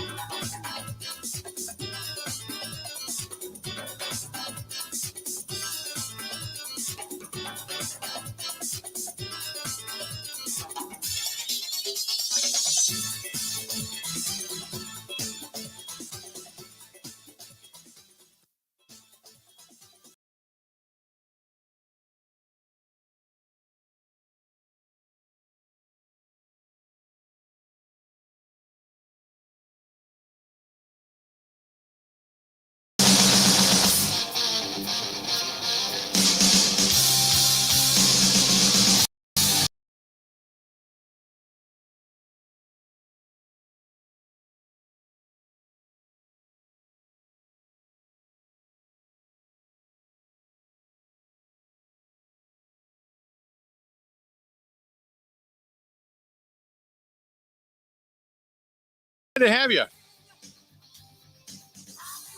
Asking the question a little earlier, which do you feel is going to be the best job opening in the NFL? And this was one of those questions that kind of comes out of the blue, but many seem to think it's going to be the Jaguars. Lawrence over Fields any day. Chicago defense is aging. They have really no weapons besides Montgomery. The Jags have Robinson at running back, Chalk and Chenault at wide receiver. As Ben mentioned, you mentioned that they've got money. I mean, that's the other thing, is when you look at the grand scheme of things, they're going to have quite a bit more money than many of the teams that are out there on the market right now. So yeah, it's Jacksonville's got what are they right now? I think they're close to 30 million under the cap. So they got a ton of money. going into next season. I think it's like overthecap.com does say 70, but I think that might be a little off with other people they have to pay before then. Let me say this. You're right. Now that's this season. The Jacksonville Jaguar, you're right. 70.355 is what I'm seeing. The team with there's two teams that are high, that have more money going into next season than they do. Miami, which is a little scary because Miami's a team that's starting to ascend, and the Chargers. The team that's right behind Jacksonville is the team that always runs on the cheap, Cincinnati. A division winner has $59 million going into next season. Then you look at the teams that are in salary cap jail. I don't know what the Saints are going to do. I don't even know how they can field a team next year. They're $61 million over the cap next season. The Packers, 37, depending on who you look at, followed by Dallas and Minnesota. And then the Giants are $2 million under the cap, and it goes up from there. Now, the Chicago Bears, where are the Bears in this sense?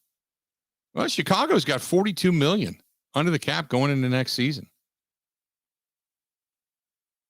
So, I mean, it's not it's not $70 million that the Jaguars would have, but it's $40-something million. That'll buy you a lot of credibility as a new head coach. Jags do have the number 1 pick in the draft, or Yep. so it seems at this point. Yep. That's part of it. And there's a lot of talk that this year because when you look at Trevor Lawrence numbers and how much he got beat up this year and he's, you know what, for a season, for a rookie quarterback to come in and play the way he's played, and as beat up as the guy's gotten, he's actually been pretty solid when it comes to, standing tall in the pocket. Joe Burrow's actually been beat up more than he has. Joe Burrow's been sacked the most in the National Football League, 51 times. So if Cincinnati doesn't shore up that offensive line, they're eventually Joe Burrow's going to go down again.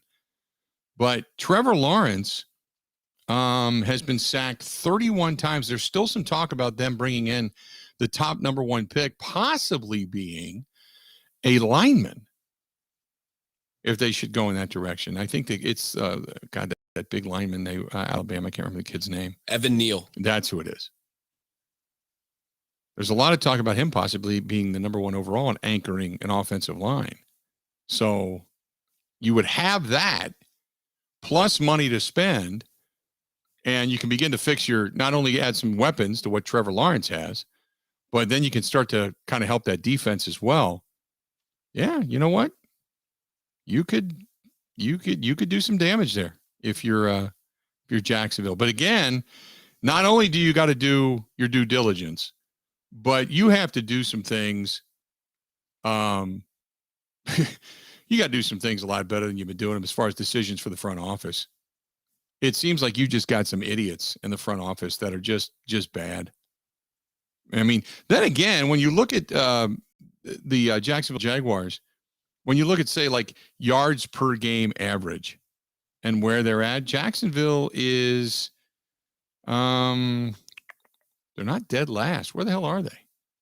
Well, they're in the bottom third. They're giving up 360.6 points per game, but the Chargers, the Falcons, the Ravens, the Chiefs, the Washington football team, Lions, Texans, Seahawks, Vikings, and Jets are all worse than them. So it's not like they're giving up a ton of yards and they're just an embarrassment. The problem is points per game, they're second to last. They're only a couple of points per game better than the New York Jets. Jets give almost 30 points per game.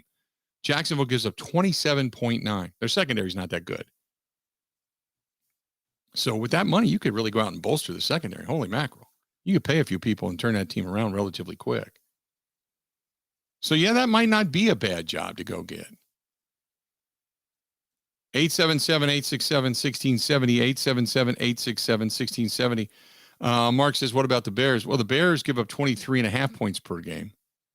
They're better than Baltimore and Pittsburgh and the Giants and the Raiders and the Vikings and such, but still they're in the bottom third of the league.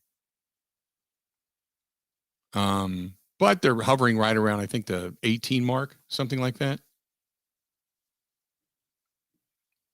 So they'll have some ability with the money that they have. Pittsburgh's got $45 million to spend, and Big Ben is going to come off. You just need to find yourself a quarterback and then add a few pieces around him. You're not going to have to pay that big salary going into next season. So, yeah, there's going to be some teams that are going to be on the come that if they spend their money right. And again, this is where if you have money in the NFL, and I've said this time and again, some of the most important pieces in an organization, not even necessarily the general manager, but the structure and your scouts and your scouting department to go out and find some of these guys. If you've got a really good, deep, stable scouting department, man, it can go a long way. You look at what the Packers have been able to do, just finding guys like Whitney Mercilus to come in and just play quality minutes. You know, you look at Devondre Campbell and the season that he's had. You pick up more, and he becomes your leading punt returner for the season in one game. You know, these types of additions mean so much throughout the season for all the injuries that an NFL team goes through, to be able to find these guys. 877-867-1670. This one's from Mark, who says, do you think Mike Tomlin's in trouble? No, I don't. I really don't. I think Mike Tomlin has so much respect. I think Mike Tomlin's in trouble at all. I just don't. Anthony said, what would it take to get Zimmer fired? Didn't we say that he was going to be gone in the middle of the season? If they would have Paul Charchian came on the program and said, had they lost that Thursday night game to Pittsburgh with the way the team was trending, that they felt there might have been a change that Friday morning. But they won that game, and they won that game quite handily, kind of going away. So had they lost that game, they felt that there might have been a change at that point. But that did not happen. So, you know, but will Zimmer be fired? I don't know. I mean, you look at some of the teams they lost to. They lost to a decent 49ers team. They lost to the Lions. The Rams are a good team. The Packers are a good team. Okay, you lost to those two teams. You lost to the Ravens in Baltimore. You lost to the Cowboys, good team. You lost to the Browns. You lost to the Cardinals. You lost to the Bengals. The teams that you lost to are teams that were right around the 500-point or better for the most part, except for the Lions. You beat the Bears. So you're basically, as the Vikings go, you're a team that's probably a couple of players away from being a team that's above 500 as opposed to below 500. Now, the question then becomes, is it your coach and the play call? Because the people in Minnesota have complained about the play calling. Not running Dalvin Cook enough, getting away from the run game, doing certain things that just didn't make sense at certain times. The defense has been okay, but the defense, which is supposed to be Zimmer's, baby, has not been nearly as good this year. And they've given up big drives at inopportune times. So if you look at the teams they lost to, all with the exception of the Detroit Lions, every other team they lost to, pretty good team. Pretty good team. But when it comes to getting above 500, maybe you're a couple of players away. And then obviously you lose Thielen and some. You're going to get some of these guys back, and maybe Danielle Hunter's going to be back again next year, and he'll get back into playing form, if you will.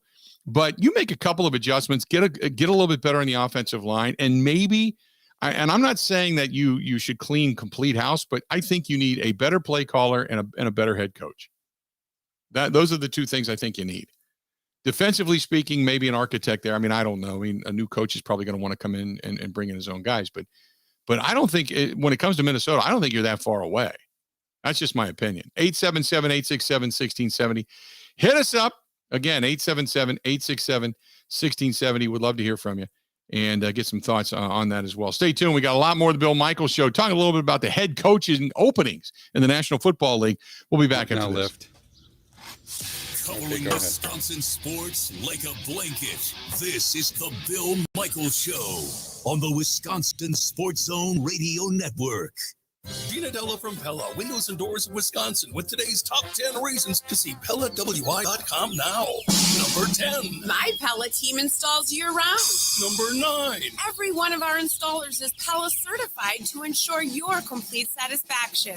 Number 8. My Pella team completes installations in as little as 1 day. Number 7 through 5. A 2020 survey rated Pella Windows #1 for highest value, highest quality, and most preferred by Green and Milwaukee homeowners. Numbers 4 and 3. Pella Windows and Doors of Wisconsin has 6 lines to fit your style and financing to fit any budget. Number 2. Now, Pella Windows and Doors of Wisconsin's featured offer gives you 5 years no interest plus 5 months no payments. And the number 1 reason to see PellaWI.com now. These offers end January 31st. Set your free consultation today at PellaWI.com. Certain restrictions apply. See show for details.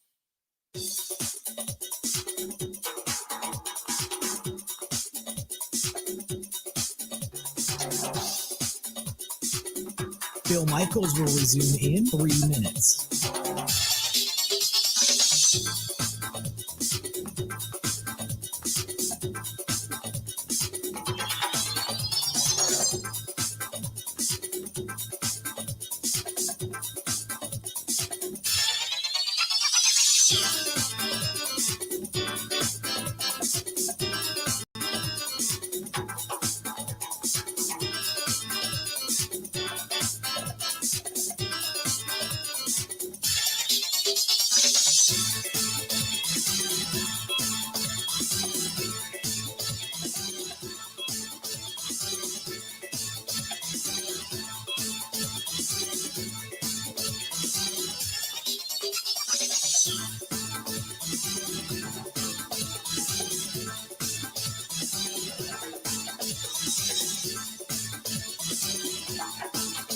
Bill Michaels will resume in 2 minutes.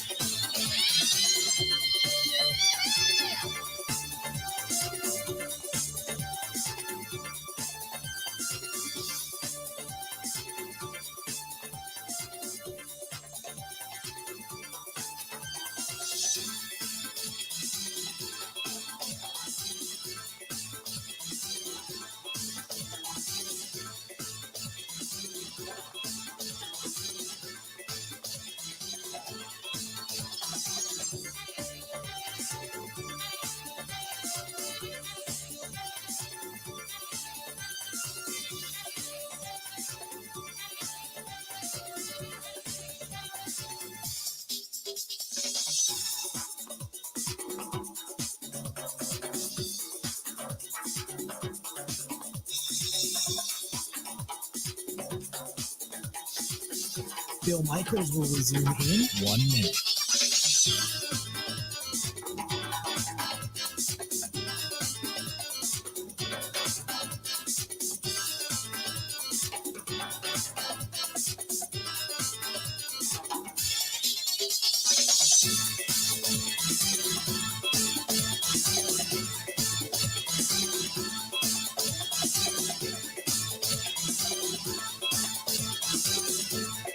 Bill Michaels will resume in 30 seconds.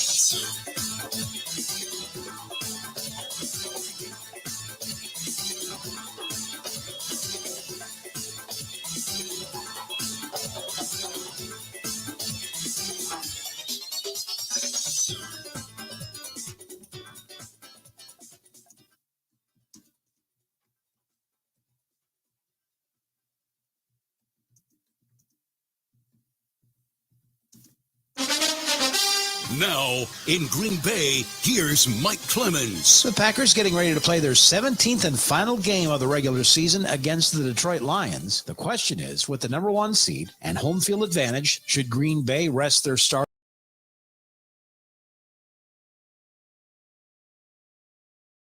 Different answers on what we should do. So right now, the mindset is going into this is we're going to play our guys. And we're going to have their game. The Lions lost to the Seahawks Sunday in Seattle, 51-29. Seattle running back Rashad Penny rushed for 170 yards and 2 touchdowns. Lions head coach Dan Campbell. Didn't tackle well. You saw it, man. It just was not good. And Aaron Rodgers was on the Manning cast last night with Peyton and Eli Manning. Aaron, I don't think anyone's buying the toe injury anymore. I mean, ever since you faked the toe injury, you've thrown like 25 touchdowns and no interceptions. So it's not working anymore. No one's believing it. I appreciate that. I will say the internet is undefeated. That's Aaron Rodgers in Green Bay. I'm Mike Clemens on the Bill Michaels Show. The internet's undefeated, and he's going to hang around in infamy when it comes to the internet. Well, back to the program, the Bill Michaels Show. We continue on, wrapping up hour number 2 of the program. Jason says, how about that win last night by the Badgers? We talked a little bit about it earlier. We talked about maybe the elevation of expectation for the Badgers, and I don't think it's wrong. He said that I don't expect more out of this team. I just am going to enjoy the ride. I don't think it's wrong to anticipate more. If you came into the season and said, you know what, give me top 8, okay. Maybe your perception of this team has changed since then. I don't think it's wrong. I think it's a good thing. It means they're winning. It means that this team is playing to a different potential than what you gave them credit for. I don't have a problem with that. Now, I'm not going to say, and Ben, you mentioned this earlier, you're not going to readjust the floor, but your ceiling for this team has certainly been adjusted. And as far as a fan goes, if I'm a fan and I think, well, maybe this team has a shot at the top 5 or top 4, that's a good thing. It's because they're winning. You don't fault them for that. Be good with that. This is off the Bud Light live stream, and this is from Ruben. He says, Ziggy Wolf's patience has run out. Zimmer is out. Count on it. No brainer. I got to think so. Ziggy Wolf jettisoned a quarterback that took you to an NFC Championship game. Brought in Kirk Cousins at the behest of Zimmer. He had an unbelievable defense to work with. Cousins, while he's played admirably, he has only one playoff win to show for his entire career, guaranteed him the money. And hey, look, it's not all Kirk Cousins' fault, but you pushed your chips to the middle of the table, and Zimmer has not gotten you there. And the way that team performed the other night at Lambeau Field, when they still had something to play for, and the Packers jammed it down your throat. And you cannot, although you are one of the teams that has been able to beat Matt LaFleur in his first 3 seasons, you can't even win the division. And Ziggy Wolf has kind of said, okay, here's the open checkbook. I'll give you what you need. Yeah, at some point you got to say, yeah, this isn't working. Change for the sake of change might not be a bad thing. I don't know what Mike Zimmer's like behind closed doors. I don't know what the rumors and innuendos are, much like when we kind of got a sense when Mike McCarthy's reign was coming to an end. Even though you knew it was more on the players than it was strictly the coaching staff, you understand why the change was necessary. Sometimes change for the sake of change is a good thing. Maybe that's going to be something good for the Minnesota Vikings. But you think about the offseason. You could possibly have, and again, you got to throw Deshaun Watson into the mix because nothing, from what I understand, has come from any of this legal action against him. But this is a guy that has not played a snap this season. And Houston is still paying the guy. They want to deal him. And I think teams have sat back and said, okay, we'll wait and see. And there has been, as far as I know, no additional legal wrangling when it comes to the allegations made against him. I'm not saying that they're baseless because, you get that many women to come out and point at the same thing. Certainly he did something, but I don't know what's going to come of this. So if I'm an NFL team and I'm waiting to see for his talent, what is the talent level versus what could possibly, and you have to know, but what could possibly happen? So you could have Deshaun Watson, possibly a forcing of, say, Russell Wilson, Aaron Rodgers, Kirk Cousins. You start to go through and look at some of the quarterbacks that might be on the open market. That's, you know, if you've got some money to spend and you don't have that quarterback, you might be able to put your team from a close to 500 with a little bit of money, or a bad team with a lot of money right back into the thick of things if you can find a quality quarterback. It's going to be a really interesting offseason this year for the NFL, without a doubt. After the top of the hour, Rachel Hotmeyer is going to be joining us from NBC 26. We'll talk with her about the Packers' win and about who should and should not be playing in this contest against the Detroit Lions. Also, the anticipation of David Bakhtiari and Jair Alexander back on the practice field, which hopefully comes to fruition tomorrow as the team gets back at it in preparation for the Detroit Lions. This portion of the program brought to you by our friends at Bud Light. They are the official beer sponsor of the Bill Michaels Sports Talk Network. Also, our friends at Kunes RV. Go to Kunes, Kunes, KunesRV.com for all your camping needs, as the 2022 year is now upon us, and you better start planning for the summer and what it's going to be like. I encourage you, go to Kunes, Kunes, KunesRV.com. That is KunesRV.com. Stay tuned. Rachel Hotmeyer, NBC 26, going to be joining us next on The Bill Michaels Show.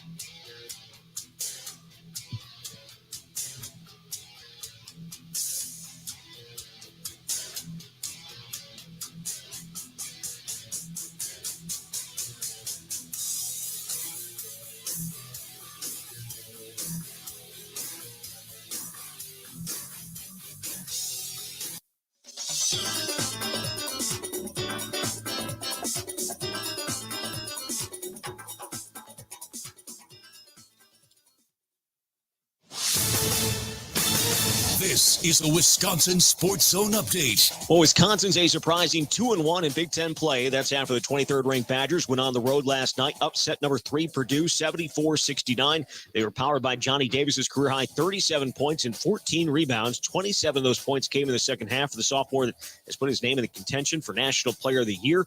Coach Greg Gard was asked what has allowed Davis to burst onto the national stage like he has. His physical development, that's allowed him to do those things. He's bigger, stronger, faster, and I think he can continue to get stronger, but that's the biggest thing. If you look back, even watching film from last year, he has more explosiveness. He's stronger through the kind of a running back, getting through the hole, pop he has off the floor. A lot of that's due to him improving himself physically. Last night was Gard's 9th win over a top 10 team since taking over for Bo Ryan in the middle of the 2015 season, including 4 on the road. They will be back home against Iowa on Thursday. Turning the Bucs, they had their 6-game winning streak snapped by the Pistons last night, 115-106. Giannis Antetokounmpo, 31 points, 10 rebounds to lead Milwaukee. Drew Holiday added 29. Bucs will face the Raptors tomorrow night. Need to get away this winter? Then it's time to plan one at Pine Mountain Resort, the Upper Peninsula's premier ski resort. Pine Mountain Resort is the #1 rated ski resort in Michigan and Wisconsin. Stay in one of the newly renovated rooms at the lodge and take on the mountain, or just sit by the fire in the bar. The Pine Mountain Ski Jump is the tallest man-made ski jump in North America. Take advantage of their ski and stay packages from 1 to 4 nights, or get a season-long pass available now. Book online today at PineMountainResort.com. That's PineMountainResort.com. We'll expect to see Aaron Rodgers, Devontae Adams, and some of the other Packers stars on Sunday against Detroit. That was the word from Coach Matt LaFleur yesterday. The game doesn't mean anything for the playoffs, but LaFleur said he wouldn't be comfortable giving his guys so much time off before the divisional round of the playoffs. With this Wisconsin Sports Zone Network update, I'm Zach Heilprin.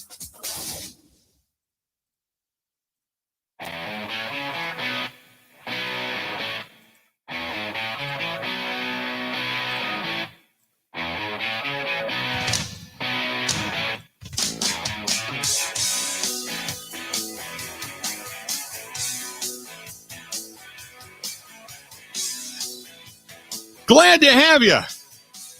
Hour number 3. Can't believe we're through going into the third hour of this thing already, but we are brought to you by our friends at Bud Light, the official beer sponsor of the Bill Michaels Sports Talk Network. And now we go north. Rachel Hotmeyer from NBC 26 joining us on the hotline. Rachel, how you doing? Happy New Year to you. Happy New Year, Bill. How are you? I'm doing well. This week is going to be an interesting week as to see who will and will not play, who will and will not be on the practice field. I know that Matt LaFleur said they'd like to see David Bakhtiari back. No mention of any setback, though, right? Yeah, not to my knowledge, which, I mean, seems good, especially after, like I always mention with him, that re-entering surgery, that scope to clean up the knee and the scar tissue. So if there is no setback, hopefully this is, again, another string of positive weeks for him that will result in returning to the field. I mean, we've seen Jair Alexander practicing for almost a month now, and this Lions matchup could be a really great opportunity to get these injured guys back out there with some meaningful snaps. So now that we see the Detroit Lions in the crosshairs, give me your thoughts. Who do you play? Who don't you play? Or do you play everybody and just play them cautiously? That rest versus rust debate is honestly one of my favorites because it is so situational. But I do think it's funny, Vegas opened the game in the middle of Sunday Night Football with Detroit favored by 1.5. So they clearly thought everybody was resting. Ultimately, just given the injuries the Packers have taken and survived this year, I really thought that they would take the opportunity to rest for once. But obviously with Aaron in charge, it doesn't seem to be the case. With Aaron Rodgers and Devontae Adams both stating that they want to play in this game, I'm really hesitant to play Aaron Rodgers because he's playing out there in a busted toe. And the last time he got injured, it was on friendly fire. So I don't know how much I would play him, but if I'm playing him at all, maybe a quarter. Plus, I want to see what Jordan Love can do yet again in another regular season game, just in case he has to come in the postseason. You know what I mean? Yes, I'm completely with you. I truly think, honestly, at this point, the Packers have done themselves a disservice in how conservative they've been putting Love in. He, of anybody on this roster, really needs meaningful snaps. I think, Rodgers said he's been making toe progress. Last week or Sunday night was the first time he didn't need a shot of medicine mid-game, but take the opportunity to rest the toe. You have the most important games on the line. Heating up at the right time is really important for the Packers going forward. And Jordan Love needs snaps because it could be Jordan Love at the helm next year. And it just hasn't been enough scouting, real-time NFL scouting on him at this point for anybody involved. Go back to the other night, 3 field goals from Mason Crosby. Special teams problems, do you think, are pretty much in the rearview mirror? I mean, I got to admit, the 37-yard field goal late in the ball game, I'm still holding my breath. But do you feel more comfortable with special teams and where they're at right now? I definitely think some issues have been quelled. There was interesting on one of those field goals. It seemed to be a last-minute laces adjustment, and that had me holding my breath too. But ultimately, it seems like David Moore is the solvent for return issues. But again, now he's on COVID, so we'll have to see if he can test out. And it seems like the new protocols are working, which is what saves special teams right now. But I mean, Amari Rodgers is still out on COVID, so not everybody is testing out. I do ultimately think with consistency, communication, and practice, special teams has at least become a more stable unit. I don't know if it's working flawlessly, but it's not as chaotic as it used to be for sure. I love the run game. I love what they're doing. I think a healthy Aaron Jones is absolutely fantastic. He's got that quick jump step and such. However, I will say, I don't know if I play Aaron Jones because if he's nicked up at all, he's not the same dynamic player. I don't know if I play Aaron Jones a lot or if at all in this contest. A.J. Dillon's kind of a plow horse, but if I'm going to sit somebody, it may surprise people to say that Aaron Jones might not be the guy that I want to play. Give him a little bit, keep his legs under him, keep it that quick hop step that he has, because if he loses it via hamstring or ankle injury, it changes his dynamicness, if you will. Would you agree with that? Absolutely. His snap and rush time is really key and essential. And Packers fans have really gotten lucky with how minimal his previous injuries have been this season, that he hasn't had to miss that much time, but just one different step and those injuries could really be exaggerated. So ultimately, what you have in this Lions matchup. It's not the end of the world, even if you sit enough people that you're losing it. I think you have to preserve the people that win games for you. And Aaron Jones is just one of those invaluable people that is able to rush and even catch, just like Dylan can, in these moments of just uncoverable situations. So I do think, the more you look at these player situations, rest versus rust, I think rest is just so much more important to the Packers at this point, even though, yes, it is 2 weeks off. But I mean, then make some scrimmages and practice. Like, there's a way to adjust and keep these players getting rest. So NBC 26 in Green Bay, covering the Green Bay Packers. Dante wants to play because he wants that record. And I got to admit, I'm kind of between myself as to whether or not even to play him, because all you need is for him to go up and high point a ball, come down on somebody's ankle, and all of a sudden he's he's in bad shape. But I understand his wanting to get the record. I think if he gets the record, if I get him 22 yards, there's no way he's seeing the field after that. How about you? Oh, yeah, pull him out. Because, again, that's one of those situations where you do understand the personal motivation for a guy. He's in a contract year. I don't like these looming rumors of a franchise tag. I think, it's a rare move for the Packers, but I honestly think that kind of stuff has been leaked at just the right time. Honestly, let him play for those few snaps. Let him get the numbers and then pull him, because I think at that rate, you are doing him more of a service to help him get that in game time, and then you don't need him for the rest of the game. You've got plenty of other targets that are looking for opportunities. Even Alan Lazard getting back in the pass game lately. Give Josiah DeGuara the extra boost. Put Tyler Davis in more. Use this as an opportunity to really shore up those secondary and tertiary targets that you're going to need down in the playoffs. I want to go back to the players that are not on the field. Billy Turner, Josh Myers, obviously David Bakhtiari, Jerry Alexander, Zadarius Smith. Aaron Rodgers kind of threw some optimism out there in that post-game commentary on Sunday night. Do you get the sense that 1, 2, 4, all of these guys are really, they could come rolling through the tunnel at almost any point in time? Or do you think that maybe that's a complete pipe dream and you're maybe going to get 1 or 2 guys back and that's about the extent of it? I don't want to say pipe dream, but I don't think Rodgers' optimism is reliable at this point, because months ago he said on Pat McAfee that we should see Bakhtiari back in the near future is what he said, and that obviously was not the case. So I think Rodgers is a player's guy, and he's hopeful for his brothers, but ultimately, do I think that he's conveying the medical truth of it? No. So I do think it would be instrumental to get so many of these guys back. Obviously, we can't pick and choose. Do I think some could come back Sunday? Yeah, and it'd be a great opportunity. Again, what you see in this matchup with the Lions is an opportunity to just get people snaps regardless of outcome. So for some of these injured guys to come back, it would be irreplaceable experience, truly, just to be able to get a game in before a bye and then, hopefully punching 2 more tickets to the Super Bowl. So I think Myers would be great, but to me, that's maybe the most pipe dream situation. Bakhtiari and Jair, I think, are the most you can hope for right now. I was going to ask you about Billy Turner. They did not put him on the IR, which gave you the sense that week to week, they're kind of looking at him saying, you know what, there's a probability you're going to be back. Do you think Billy Turner hits the practice field at all this week? It would have to be this week. Otherwise, I don't really know how you expect him for playoffs, truly, because then you're looking at, again, coming in on a bye week. So injury progress-wise, you'd like to see that happen. But honestly, I think as long as these guys are away from the facility, we really don't know how much they're progressing. And that's detrimental to everybody on the outside, especially given the COVID rules right now. I mean, we only see 5 minutes of it. Maybe he is doing exercises when the media is outside, and we just aren't aware. It's so limited right now. Rachel Heilmeyer of NBC 26 in Green Bay, covering the Packers. Packers have been notoriously bad on opening drives, and at least in the first quarter. And we saw it again rear its ugly head the other night. 3 trips into the red zone, only a couple of field goals to show for it. Is this something that you feel is play calling? Is it just, I can't figure it out. I watch them run the ball. They do extremely well. They mix it up, and all of a sudden they get in the red zone, and it's pass. I don't understand it. Is it play calling, or is it just circumstance and poor execution? I completely agree. It is a baffling situation for whatever you want to call this gold zone to be, right? They only rushed on 1 of their first 8 or 9 red zone plays, and you see the success at the end of the game A.J. Dillon has in the red zone. I don't understand why you're not drawing on those play calls sooner.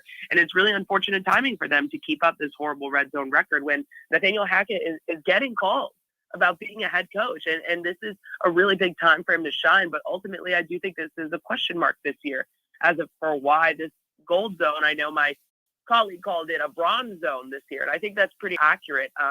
I don't know if it's Rodgers wanting to get passes off because he does have input in these sort of play calls. But at the end of the day, it's unacceptable to take 3 trips to the red zone and only have 6 points from Mason Crosby. Rodgers was only starting 3 of 7 for passing in the red zone when he was 7 of 8 outside of it. So if you're noticing this inconsistency, I think the Packers have to be much quicker about making a change instead of sticking to something for so long. Do you get Moore comes in off of a practice squad and does extremely well in punt returns. and then comes down with COVID, unfortunately. But when you get Amari Rodgers back, is Moore your guy just because he's done more in one game than pretty much anybody has done all season long in the punt return game? Absolutely, I think so. And at the end of the day, I think Amari Rodgers as a player has taken enough shots this year, both on the field, both to his confidence, that you have a solution that is already more reliable. You have to run with it right now. I don't see any point in forcing Rodgers to take those returns in more consequential games. And maybe if he came back for the Lions game, you want to get him one more shot. Sure, I guess. Again, same as putting Love in, I guess, put these people in to get the snaps and feel better about themselves. But honestly, you already have a more reliable solution. They'd be crazy not to run with it. Matt LaFleur getting a lot of love for Coach of the Year. Do you believe he should be the winner, or is there somebody else out there that you get kind of a sense they may be the front runner? I really think it's a dead heat between him and Zach Taylor and what he's done over there in Cincy. I think LaFleur should have it, but I understand why people are leaning on that. But ultimately, I think the culmination of what's been behind LaFleur in the past 3 years, I think is a stronger resume to look at than in Zach Taylor. And maybe I'm just being biased solely because I'd like to cover that accolade. But, at the end of the day, I think it's valid to compare the two for what they've done this year. But if you're taking a more holistic look, I think LaFleur has been gunning for this for quite a bit. I don't know how superstitious you are, but when you go back, only 7 coaches since 1970 have won Coach of the Year and went on to win a Super Bowl. Only 10 quarterbacks or MVPs have also won the Super Bowl, and it hasn't necessarily coincided with the same year as the coach. I mean, it's great. We talk about MVPs and Coach of the Year and such, but it's almost like you don't want them to win it because history being what it is, they wouldn't end up winning a Super Bowl. You know what I mean? Oh, well, and then we have to talk about the Manning cast curse, if that's right. Rodgers went on last night. Does this mean he's going to start and lose in Detroit next week?